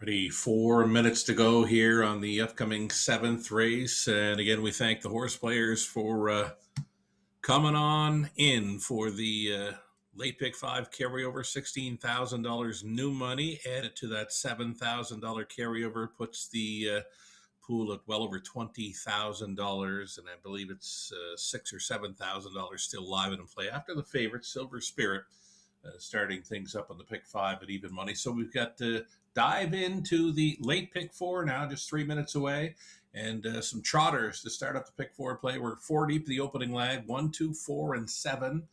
Eighth race, back on the pace for race number 8. Went inside the whole lot of Rosie, next door to HP Josephine, also including 7 Beach Wiggle. Ninth race, pacing event. Long shot on the morning line, number 2, Cattle Crush. But we kind of like her chances in there. It's another Mackenzie driven horse tonight, Cattle Crush, as opposed to a long shot player on the morning line. Also including number 3, Your Attention Please. Again, that break last time out where it showed broken equipment at Georgian Downs, a broken hopple for that 3 horse in race number 9. And we stay on that single number 1, Toss of the Dice, with Damien McClellan on board in the finale. Just $4.80 on a 20-cent wager for this late pick 4 at the River. Gary Guy's best go on a late pick 4. In race number 7 for Gary Guy's late pick 4 ticket, 4 is his top selection.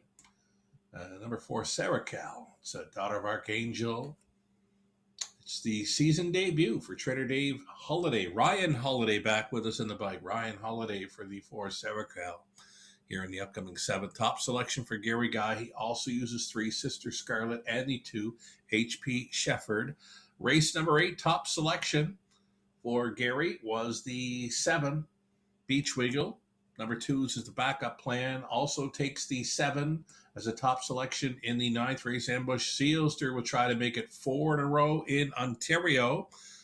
Gary's plan B in the 9th, number 3. And in the 10th and final race, final leg of this pick 4, he's on the 3, Felix Hanover, as well as 6, Gucci Goo. One more ticket to look at, Conley Echo Stone. His best go on the late pick 4 at the River. He starts it up with a 7 and 9, 3 deep with a 1, 2, and 7.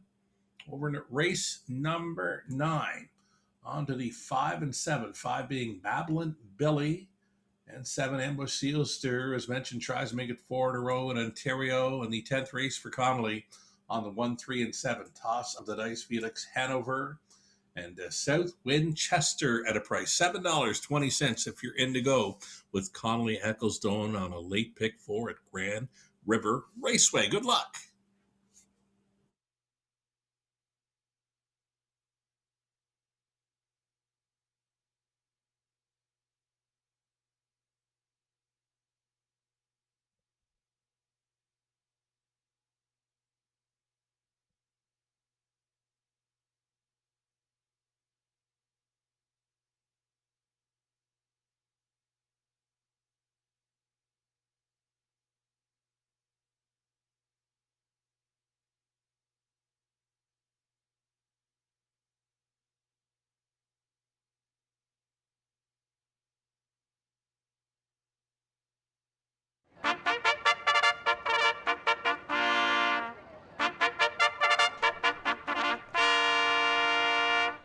Field on Post Parade for race number 7.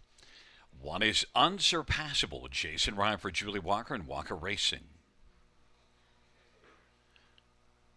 Number 2 is HB Shefford, Damien McClellan for Chantel Mitchell and Claudabelle and JD Pelche.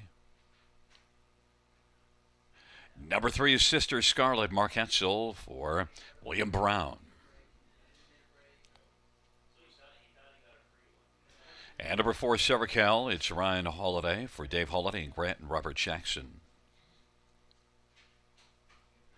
Number 5 is Broadway Star, Paul McKenzie for Kyle Rule and Triple S Equine.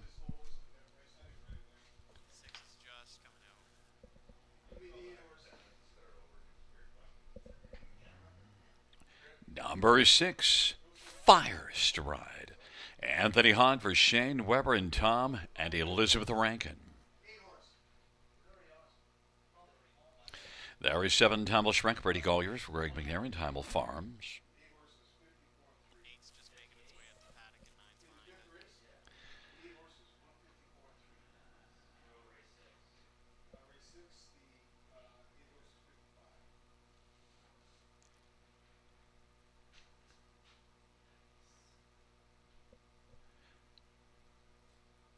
Note that number 8 is Southwind Grenade, Sammy Filia for Katerina Bosniak and Jose Lamas. And then note that number 9, I Drink, She Drives, Garrett Rooney for Steve Bossens and Richard Thompson and ECS Racing. Field of 9, race number 7. Let's get a look at this field. Well, a field that we have a difference of opinion on, and the fans aren't going with either of us. They went to Unsurpassable. Your top one, number 2, H.B. Shefford, is at a lovely 9-1 price. Yeah, I love the price, and this horse got a pretty good shot. I mean, a trouble beginning shows an I with an X, meaning an interference break from the trailing spot in the latest. What a mile! Like big back half of 57-2. Came from 8th at the half to finish a closing third against some very nice company. We've seen Damien upset a field earlier on in the card, and I believe he's got a pretty good shot throughout this late pick 4. I love his chances at the finale, but I love his chances here as well. And the price is so right. 11-1. All this horse has to do is mind his manners. If he's on his best behavior, can stay clean throughout, he'll get a big shot at a victory here. There's a lot of horses in this race, and the reason why I went to the 4 and 3 as my top 2 is there's a lot of horses that have not been able to mind their manners. There's a lot of X's on the dance card. Yeah. The thing with H.B. Shefford before that last race, that first break wasn't her fault, but also 2 breaks in the previous 3 starts. So, yeah, this Green Manalishi daughter better behave, but if she does, you get a nice one at 11-1 who's got a big chance then. Number 7, Tamil Shrek, is also one that's going to have to behave because you see a lot of X's on the dance card and got a flat line with the qualifier. Brady Colliers or Greg McNair, Strong Connections, has had just that one start here June the 5th, made a break. Yeah, it's what you're going to get with inexperienced trotters. And now this one a little bumpy out of the post parade here for Colliers. We've seen a Time Out horse win earlier on tonight's card for Axel. Here's a Time Out Shrek. Colt son of Green Manalishi and Greg McNair conditioning. Again, these are inexperienced trotters, so anything can happen. I mean, if you want to play along with this late pick 4, maybe the all button is the way to go, just to get yourself off on the right foot. But you wouldn't want an 8-5 showing up if you're hitting the all button. Number 1, Unsurpassable, 8-5 off a break last time out, so it's kind of tough to take 8-5 off of a break. Yeah, especially with the inexperience, right? These are maidens, and they've got great memories. I mean, if they go out and run once, chances are they could run again in the next start. So the driver's got to be very careful of keeping them off the qualifying list. So this one, Unsurpassable, good-looking daughter of Muscle Mass here, but she's been a bit bumpy out there. Okay, my top one here is number 4, Saracal. The only one of this field not showing an X on the dance card, although 9, I Drink, She Drives. The lone X is an interference break. But Saracal, one thing I should note, if you look at a line last summer, you'll see a 27 1/4. That's not actually correct. That'll be a 28 1/4. We went back and looked because I didn't believe the charted line where it shows Sure. length and a half at the quarter, then 10 at the half, and length and a half. So actually was 6 back at the half. So that becomes a 28 second a quarter, which is still pretty decent. Well, good on you for correcting that. And that would have been at Georgian Downs. The qualifier says this daughter of Archangel is ready. The holidays getting together here. And it's been a while since I've seen Ryan Holiday in the race bike here in Ontario, but it's great to see him back at it, Gary. Yeah, and what happened there too in that race is a bunch of horses went off stride. So at first glance, the line doesn't make any sense. And so I was right to That look. doesn't sound like young trotters. Yeah, well, stuff happens. And then I did use number 3, Sister Scarlet, Mark Etzel, looking to get a second win. Yeah. I used that one for seconds. I went 4-3 and you went 2-7, so we have a difference of opinion. I think, folks, if you're playing late, you might want to go price shopping. Try a long shot in here, wide open. Well, number 4, Seroquel, my top one. Now I'm not getting a long shot at all. 3-5.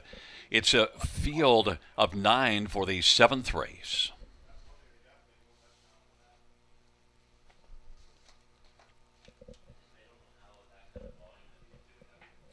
Field for the 7th race in the backstretch, nearing the start.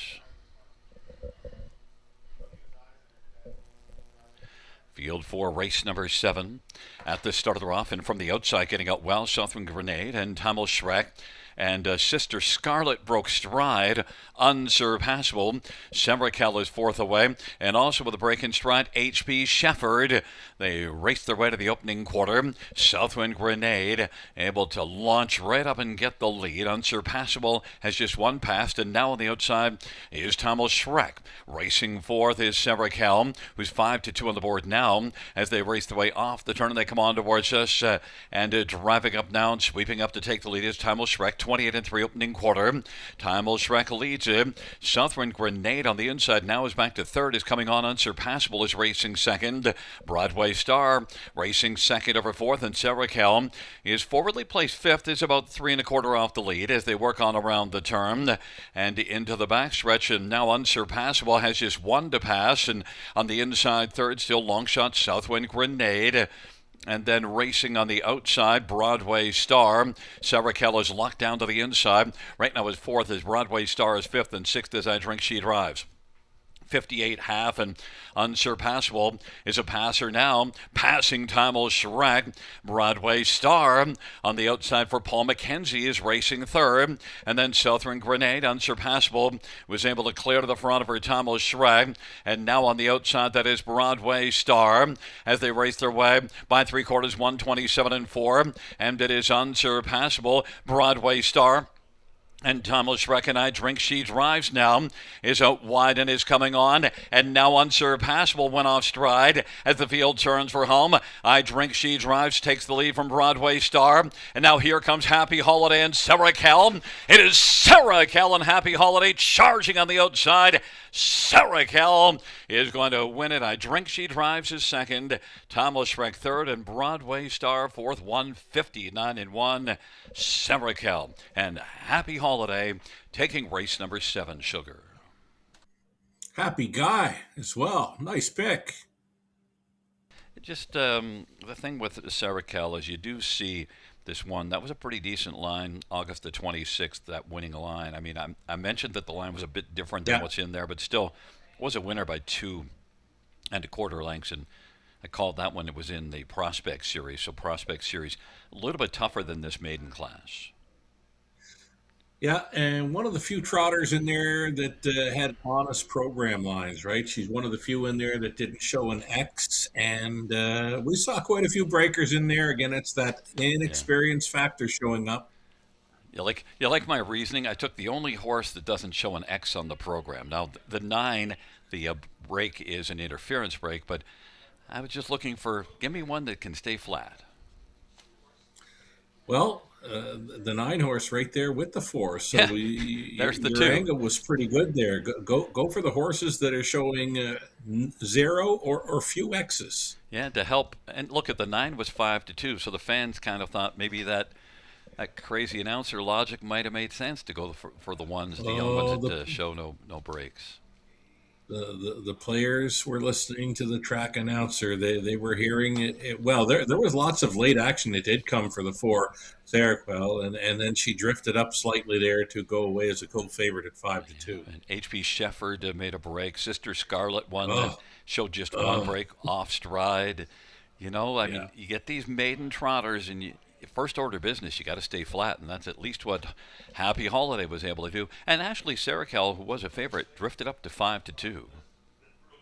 Yeah, she took late action and then she drifted up, but Ryan, he didn't get involved in all the crazy stuff early and just sat off the pace. And when when it when it mattered, she came with a big move late up on the wide side. And again, haven't seen Ryan on the horse in a while. It's great to see him headed to the winner's circle.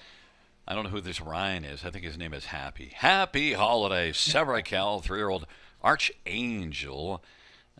Brown filly by Grant Robert Jackson from Listowel. Dave Holiday is the trainer. Happy Holiday, the winning driver. She takes her season's debut. Second win for Severikel. Mile of 159-1.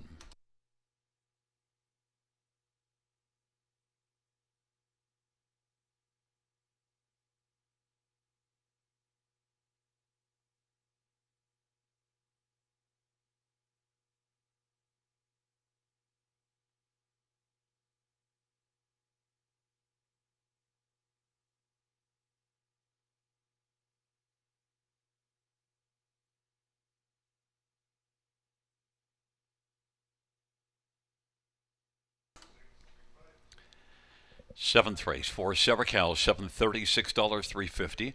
9 a drink she drives for $33.20. 7 Tamil Schreck for $10. $2 exactor is $71.10. The 20-cent try 102.55. 20-cent super 516.46.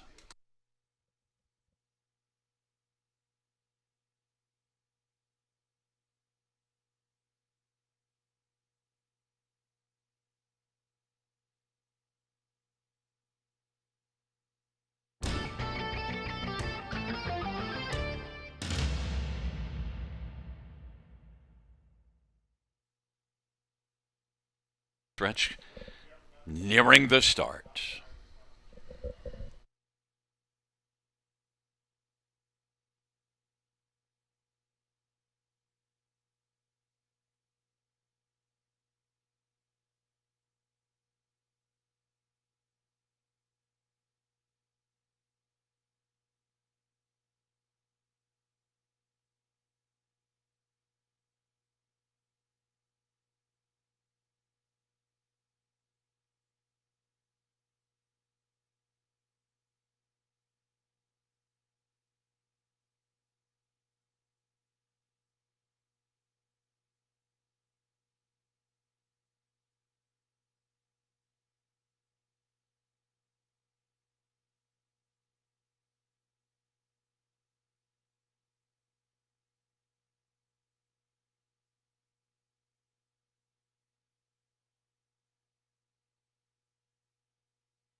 Seventh race order finish 978-146-352. That's 978-146-352.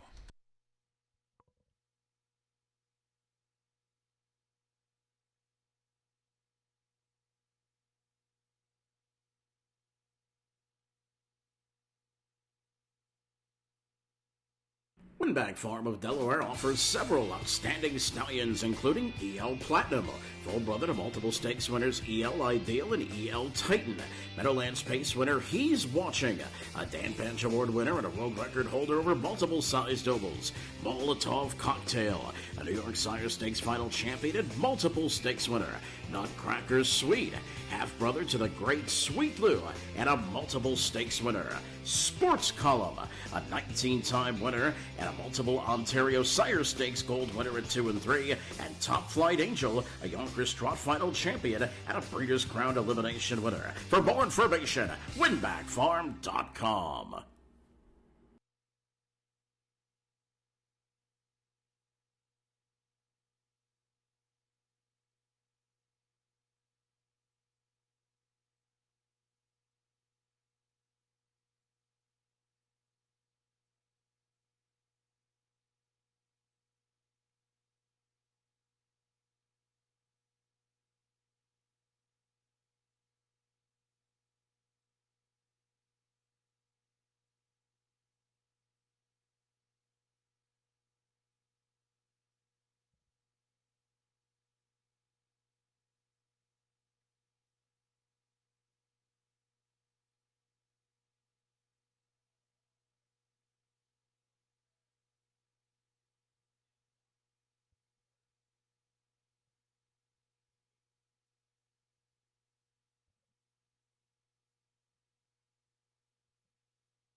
field for race number 8 is on parade. One is Whole Lotta Rosie, Sammy Filly over Chantal Mitchell and Mitchell DiCenzo. Number 2 is HP Josephine, Austin Sorry for Gerard Demers and Clodumel. Number 3 is Zip Pass, Dave Kelly, drives and trains and owns. 4 is Sunny Dreams, Andre Goy for Brent Lester and Rebecca Williamson.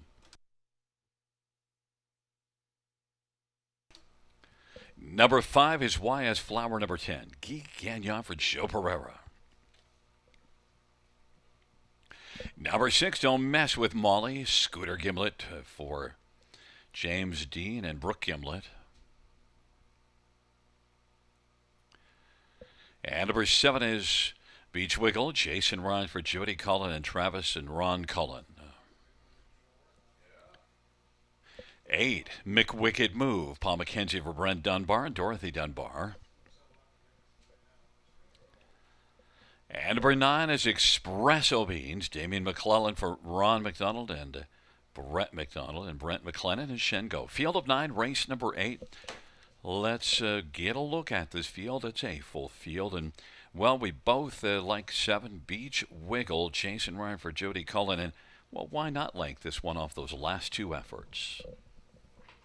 Yeah, I'm not sure why this horse is 11-1 right now, coming in off of 2 straight wins when racing up close at this level. And with post 7, I don't think it affects this filly too much. I think she can find a spot up close once again. She has been second and third in her last 2 at the quarter mile, and then going on for the lead and leading for the rest of the way. And 53 and 3-2 back. It's good enough to go with these and beat these again. Yeah, and look, 6 wins in 18 starts on the year. Beach Wiggle, in fact, 13 out of 18 in the top 3. So yeah, that's not an 8-1 horse. No, not at all. That money's got to move.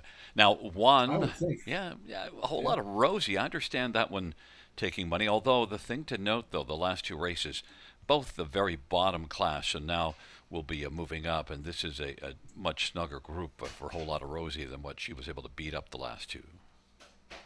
But the confidence is riding high, going out for Chantal Mitchell. Sam Filion goes back on board. Now, Sammy won with this mare on June the 3rd. It was gate to wire from the inside post, but as you noted, a much easier bunch. But last time out, Overwood by Mohawk Park, 53 and 4 speed, and would have been facing a bit tougher.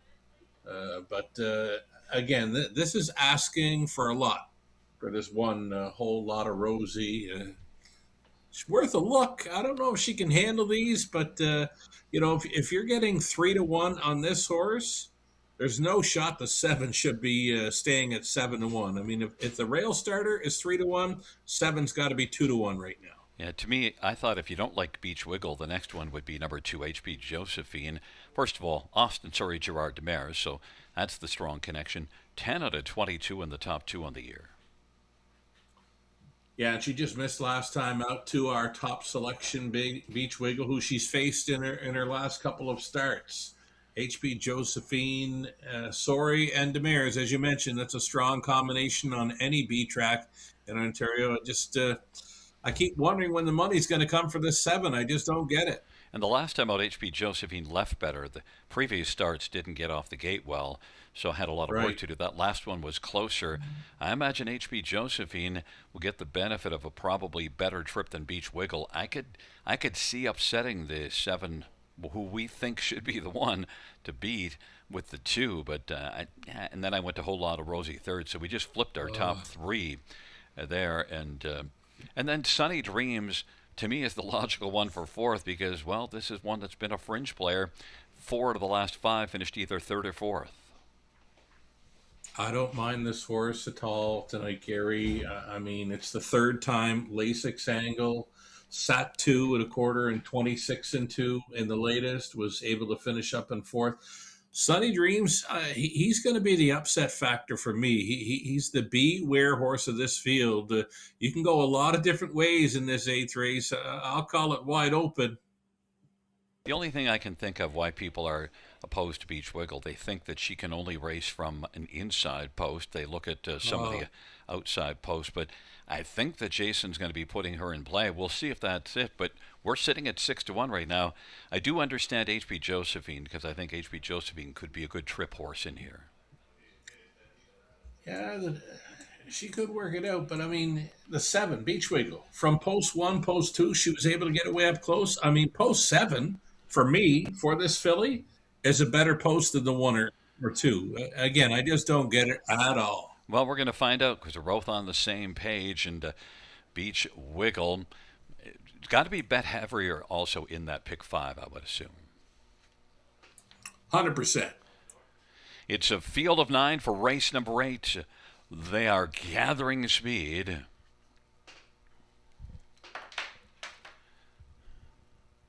Field 4, race number 8. Is at the start of the rough, and Beach Wiggle's going to blast with Whole Lot of Rosie and zip past, and then Sunny Dreams, and on the inside HB Josephine as the field works their way around the turn. Espresso Beans is 6th away, then Wyas Flower number 10, and Don't Mess with Molly and McWicked Move. But zip past is able to zip early, grab the lead. Whole Lot of Rosie is 2nd.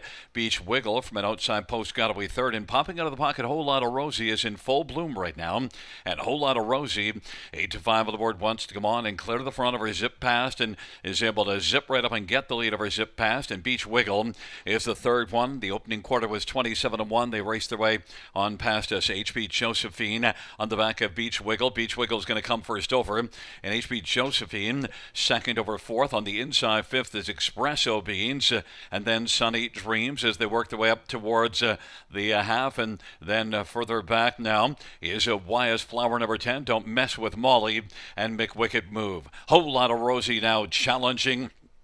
Beach Wiggle is trying to wear down Whole Lot of Rosie.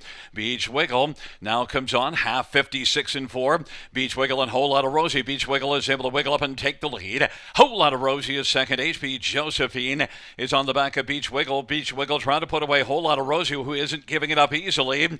And it is Beach Wiggle. Whole Lot of Rosie has fought right back on the inside and is now sharing the lead. 3/4, 124-3. And it is Beach Wiggle and Whole Lot of Rosie. And now HB Josephine is looking to pounce and is out 3 wide. Sunny Dreams is closer, and then zip past and late action from Wyas Flower number 10. The field turns for home. HB Josephine and Beach Wiggle on down the stretch where they come. HB Josephine and Beach Wiggle. HB Josephine and a wide is Sunny Dreams. Sunny Dreams are trying to call her HB Josephine, but HB Josephine will win Sunny Dreams, and then Beach Wiggle and Whole Lot of Rosie 154-2. HB Josephine I thought might be able to be a trip horse, 2nd over, and it worked out very nicely. Was on the back of Beach Wiggle and then popped out 3 wide on that final turn. Yeah, you were pretty high on that mare. You were trying to sell me on her, Gary. Nice pick for you. And, I salvaged a superfecta box. My top 4 did hit the top 4, just the wrong order, the way I had it picked. But you liked the 2, and I kind of like that Sunny Dreams as a beware horse, and should add some value to the exotics there, number 4. And I think Beach Wiggle is the better horse than HB Josephine, but the difference is Beach Wiggle gets away 3rd, winds up first over. HB Josephine gets away 4th and gets the trip, the 2nd over trip. Right. Beach Wiggle had to move into that 3rd quarter duel of 27-4, and she would be the toe up for the eventual winner. And yeah, HP Josephine, she was so good to go because even with the late challenge coming from Sunny Dreams, she was on go tonight. And I think one Whole Lot of Rosie is part of the story with Beach Wiggle not winning is because Whole Lot of Rosie really gave Beach Wiggle a problem. If Beach Wiggle might have cleared Whole Lot of Rosie a little more easily, it could have been a different result. Oh, for sure. When she didn't take control and get her down to the pylons there prior to the final turn, then it was going to set it up for either the 2 or the 4. But take nothing away from Beach Wiggle's effort. I mean, to park first up for that class, 27-4 through the 3rd, and to stay on for the 3rd best finish. Nothing wrong with that effort. Beach Wiggle still did end up 6-1. Well, She Amazing. she raced legit, and HP Josephine 4-5 went off as the favorite, and it did set up nicely. It was a nice trip by Austin Sorey. I was surprised to see this too go away as an odds-on favorite, but this superfecta probably comes back all right with Sunny Dream second at 30 to 1. It's a 2-4, 7-1, and coming back in front of us is HP Josephine. HP Josephine's a 4-year-old Big Jim Brown mare on Baclato Mellon. Gerard Demers. Gerard Demers is the trainer. Austin Sorey, the winning driver. Fifth win this year. Eighth lifetime HP Josephine, 154-2.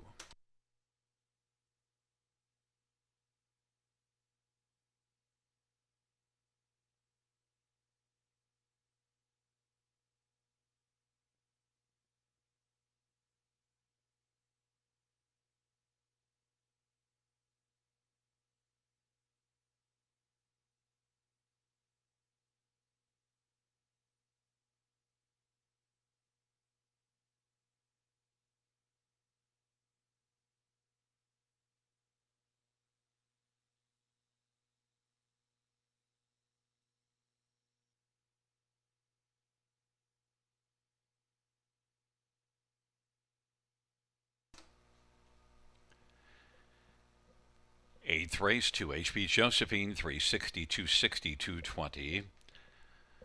For Sunny Dreams, $11 and $4.60, and 7 Beach Wiggle, $4. $2 exactor, $42.30. The 20-cent tries, $18.13, and the 20-cent super, $46.74.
Eighth race.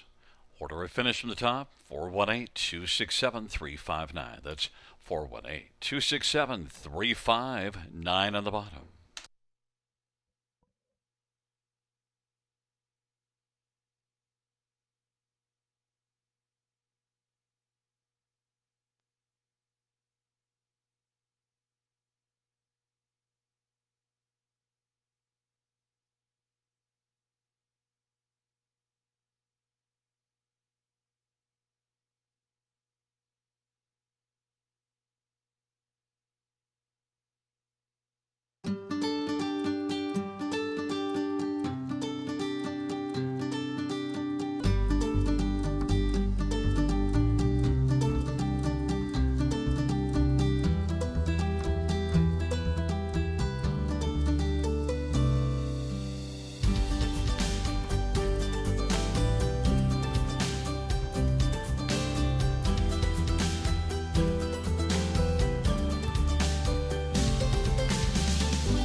Field for race number 9 on parade. One Captain's Legacy semi-filly for Francis de Michel.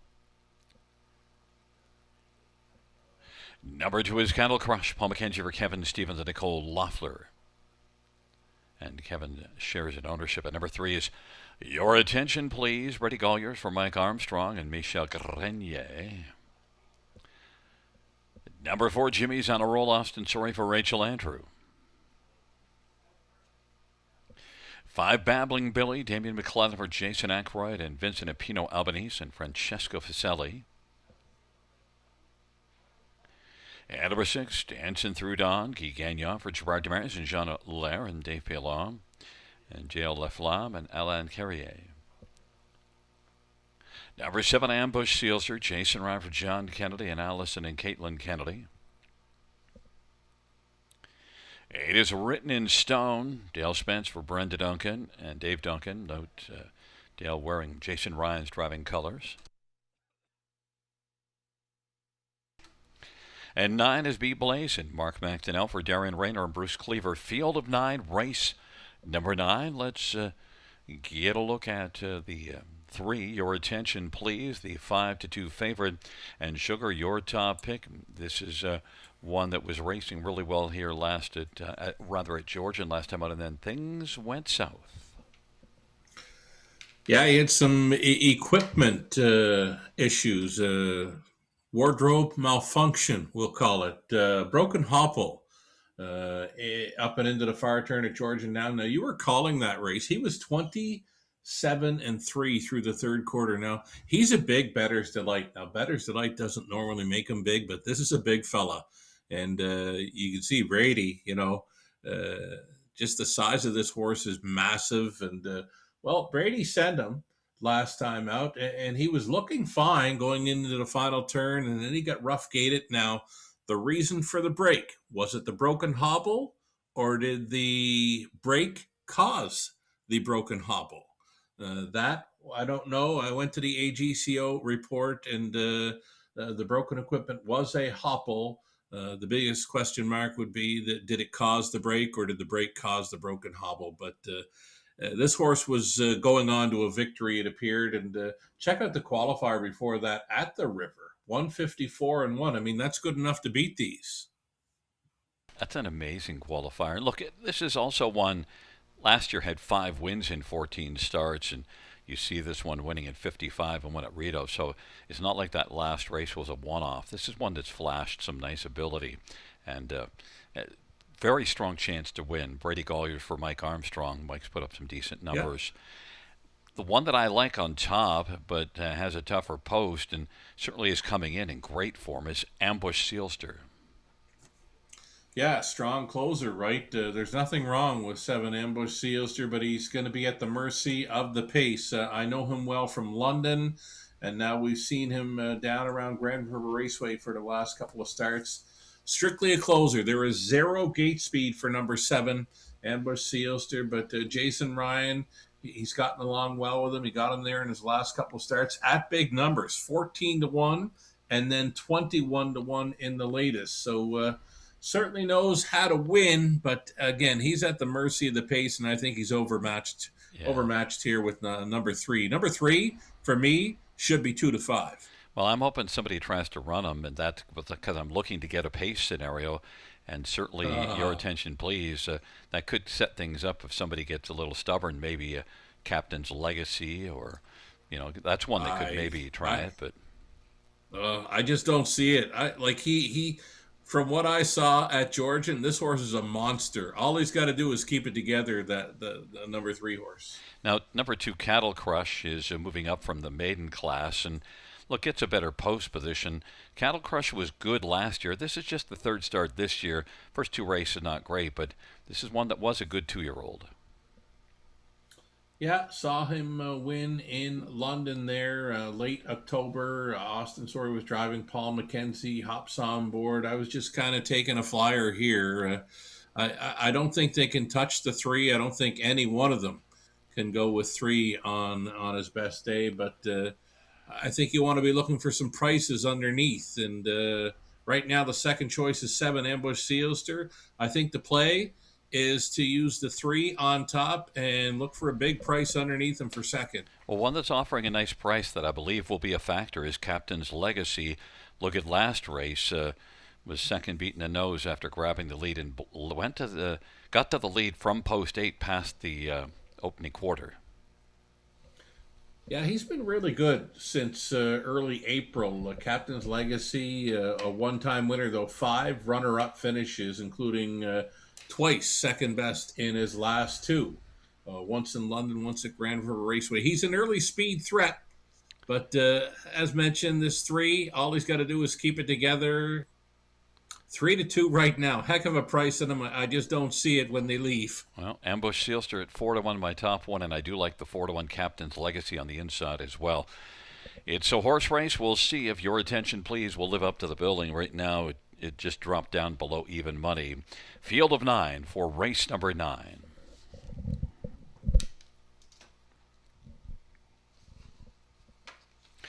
And the field for race number 9 is at the start of the rough and going off stride. Jimmy's on a roll, and it is Captain's Legacy who's going to blast out. Cattle Crush it. Now Beat Blazin' is out from the second tier to fill the pocket. Cattle Crush is third, and then Your Attention Please gets away just fourth and gets over to the pylons. Then it is back to Jimmy's on a roll. Babbling Billy, Dancing Through Dawn, Ambush Sealster, and then Written in Stone. It's Captain's Legacy, 7-2 on the board. Who captains the field past the quarter in 27-2. Captain's Legacy. Beat Blazin' did a nice job from the trailer post to be filling the pocket at 35-1 behind Captain's Legacy. There goes Your Attention Please now. Looking to get the attention of Sammy Filio on Captain's Legacy. And Cattle Crush is racing fourth in front of Jimmy's on a roll. Up at 27-2 opening quarter. Ambush Sealster is up a little bit closer. Now is racing position sixth. Then back in seventh is Babbling Billy. Then it's Dancing Through Dawn and Written in Stone. Captain's Legacy's got the lead.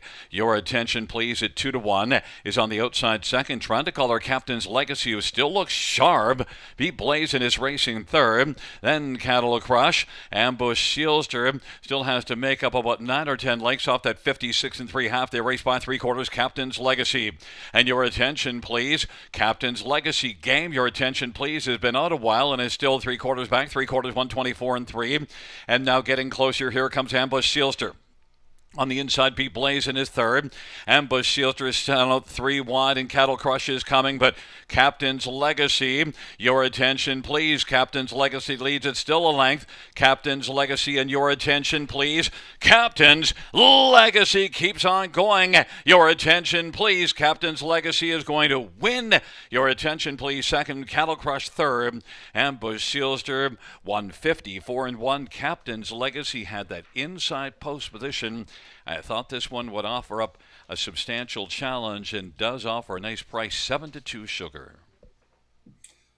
Just another race tonight, Gary, where you tried to sell me on one and I just wasn't buying. But you were right. Captain's Legacy, very sharp winner, coming in off a couple of runner-up finishes. He drops his life best by 4 seconds here. And Your Attention Please, just couldn't go on by. I mean, Your Attention Please might be a front end type horse because that's where I see his best efforts in the program lines. But yeah, they weren't touching this fellow tonight. Captain's Legacy, good to go in 54-1. Yeah, and just off that post 8 start, you had to think, well, this is one that's going to blast again. But now if you blast from post 1, that's why this one still had something left in reserve as they've come down the stretch.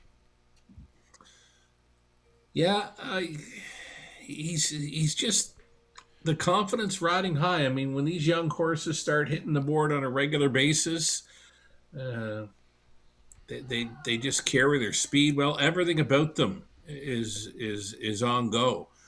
I mean, nice victory at 7-2. I was surprised that the 3, Your Attention Please, didn't go to 2-5. Like I was thinking, if that 3 horse would have won at 2-1, how? Another race where I got the top 4, Gary. It's the wrong order. Well, hey, at least the right 4. But Captain's Legacy was definitely very sharp this evening at 7-2. A good price Sammy winner. wins again. Sammy just keeps on rolling. The wolf is howling. Captain's Legacy, a 3-year-old Captain Crunchbake gelding, owned by Francis Dumichel and John Nizick and Claude Grandin. Francis Dumichel's the trainer. Sammy Filia, the wolf, in race number 9, second win this year.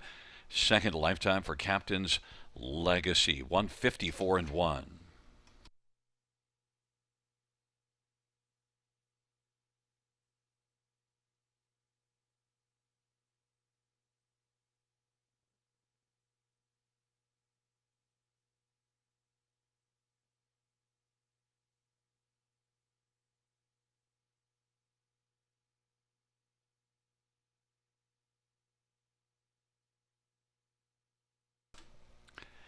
Ninth race, 1 Captain's Legacy, 9:30, 420, 310.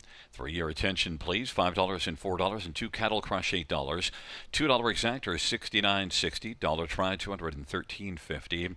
The Dollar Super $1113.45. 20-cent Super $222.69.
Ninth race order finish from the top is a 132 578 496. That's 132 578 496 on the bottom.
Field on post parade for the 10th. One is Toss of the Dice, Damon McClellan for Robert Kyle Fellows and Yolanda Fellows and Leo Fleming and Bill Maines and Bill Krebs.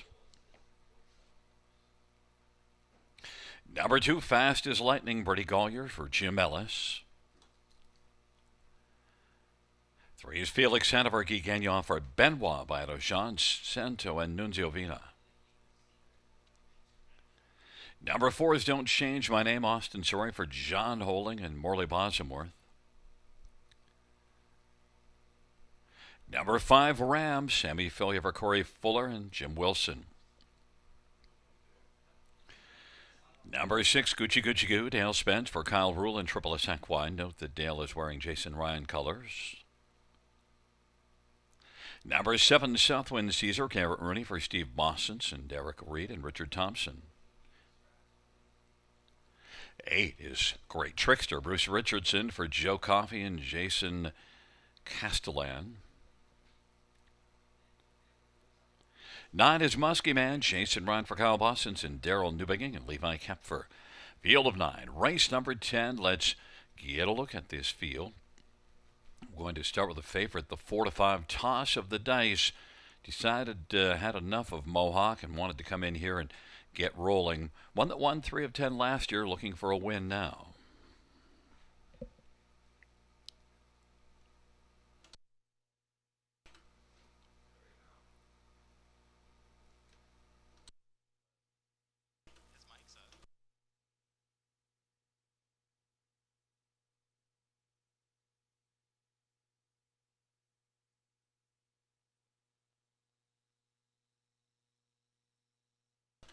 And fans, note this, one Toss of the Dice is the top choice for Sugar. This is one Damian McClellan, Robert Kyle Fellows, and 4 wins in the past 16, just one this year, but only 6 starts this year. That win at Mohawk, though, 56-1, and the last 3 were 54 and change, so Toss of the Dice with the venue change. Has Gatesby blasted to the front from post 8 at Mohawk last race, so likely leaving from the inside. We'll follow a Sugar's picks. Number 3, Felix Hanover, is one that made a break last race in the good times at Mohawk. And, well, Sugar, tell me about Felix Hanover. I talked about Toss of the Dice. Felix Hanover has a second and a win before making a break last race. Felix Hanover, hey? Yeah. Breaking issue last time out of the big track, but got around Flamborough fine. I mean, 56 speed over Flamborough. And second best on that occasion. Reunites with Guy Gagnon here. Well, and look, this is one sent up by Benoit Bayajan. Benoit's had a lot of success in his career. This is one that should be in the hunt. This is my top pick against your one Toss of the Dice. Others, how about number 4, Don't Change My Name? Raced better last race, nice bounce back performance. And overall, 3 of the last 4 were pretty good, but winless this year. Yeah, we got talking about this one a bit before that last start where he finished second at a big number. We mentioned Austin hopping up on a trotter that he hadn't driven before or for a while. Don't Change My Name, for sure. We're worth a look with these at 12-1. And he was outside a long ways in there, and he just kept on coming, or she just kept on coming. But yeah, it's the big, what do they call it, a goose egg? Yeah. For this year. Yeah, but it could come down soon. 5 runner-up finishes, including last time out. Muskie Man won 9 of 20 this year. Has to deal with the trailer post. Didn't enjoy the trailer post 2 starts back.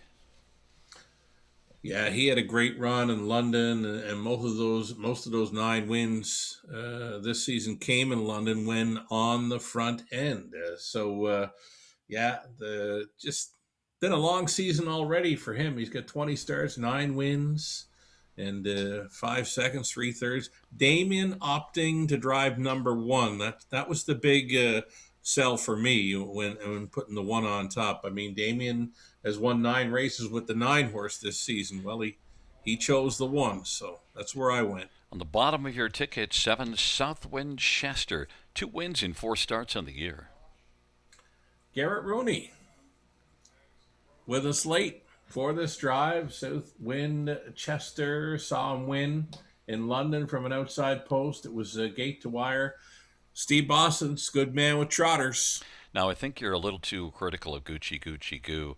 And, here at the G track, this 3Gs, Dale Spence for Kyle Rule. This is one that's had a win this year, 5 out of 15 in the top three, so not a great record, but 2 and 3 starts back was good. In fact, almost won here June the 5th. When I leave this horse alone, he usually shows up. When I pick him, you get an X. Because I think the last 2 times that he's finished well back, I've put him on top. So I just left him alone. Didn't want to jinx him for the connections. He's what you'd say a horse that got on your list. Not the good list, that other list. Pretty much, yeah. And I've got a list too. Oh, every handicapper has a list of horses. They're like, Yeah. you got to show me something before you get to go back on, because it just seems they zig when you want them to zag and vice versa, and it's just a horse that gets away on you. Story of my life. Well, your top one toss of the dice, 9 to 5, is the one the fans are on, but I'm on Felix Hanover. I'm hoping Felix Hanover. And now they're both at 2 to 1, so we'll see how it sorts out here in the final dash. But it's a field of 9 trotters. The go-home trot here in the 10th and final dash. There we go. You're already at home, though.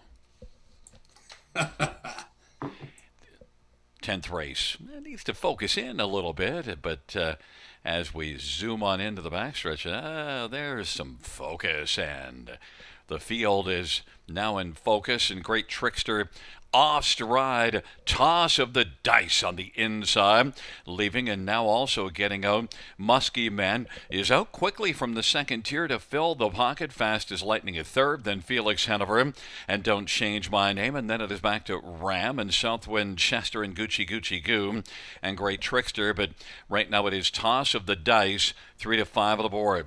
Toss of the dice has got the lead. Racing second, Muskie Man from the second tier at 35 to 1 on the back of the heavily favored toss of the dice. Fast as Lightning and Felix Hanover. The field comes on towards us, but right now toss of the dice. Have a 28-2 opening quarter for Damien McClellan. Leads a couple of lengths over Muskie Man. Fast as Lightning. Felix Hanover now is moving up. Felix Hanover, quick like a cat, is starting to roll on the outside first over. And then following on the outside is Don't Change My Name. And on the inside, racing sixth is Ram, and then it is Southwind Chester and Gucci Gucci Goo and Great Trickster, but toss of the dice is strong, leads by a couple of lengths, and now Felix Hanover on the outside, working first over, half of 58. Felix Hanover has come on to take over second, but has to try to take down toss of the dice, the favorite. Muskie Man is in the top 3 on the inside at a price of 35 to 1. Racing fourth is Don't Change My Name, then Fast as Lightning, and back to Ram, and then Gucci Gucci Goo is flying late, making up a lot of ground, and then Southwind Chester and Great Trickster. 3/4 in 126 and 4, and from the backfield, Gucci Gucci Goo is fired up. Toss of the dice. Here comes Gucci Gucci Goo. Muskie Man on the inside. Felix Hanover weakens down the stretch by for toss of the dice.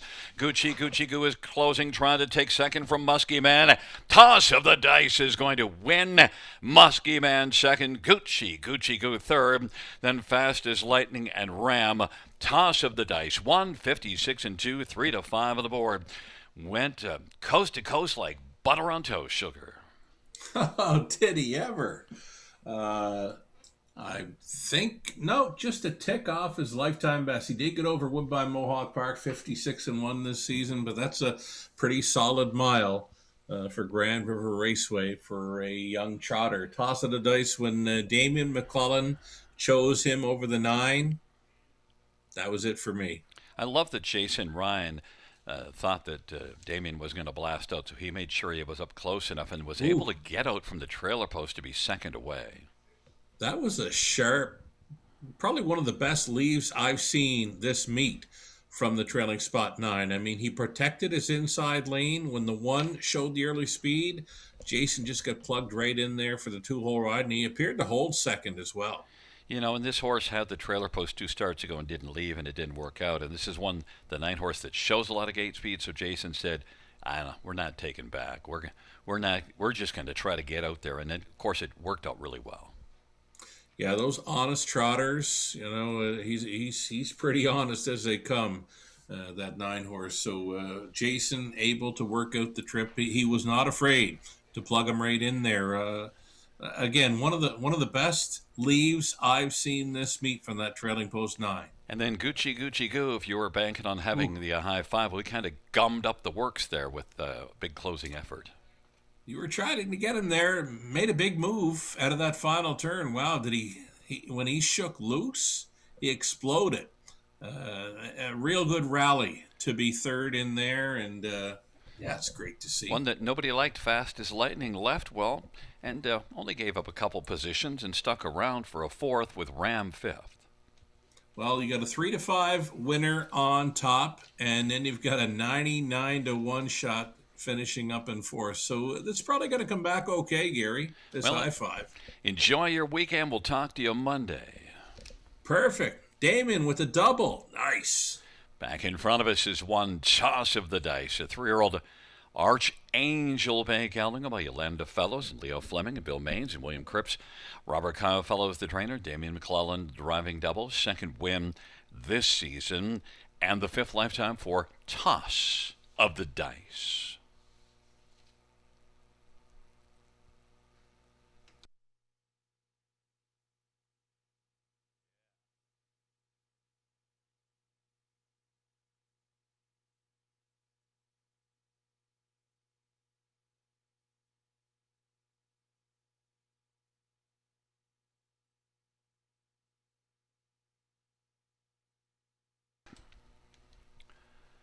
The 10th race, one toss of the dice, 350, 250, 220.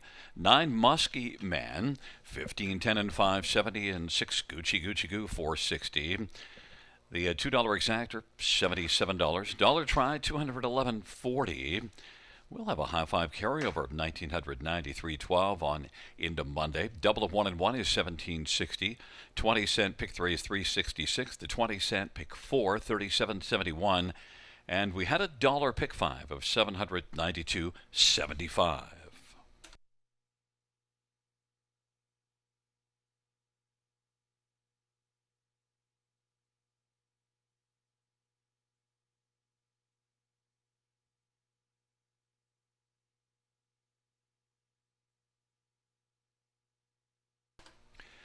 The 10th race order of finish from the top down is a 147,653,982. That's 147,653,982 on the bottom. Fans, that concludes the live harness racing program for this Friday evening. Action will resume this coming Monday. First race, 6:20 p.m. Buenas noches, amigos. Good night, everybody.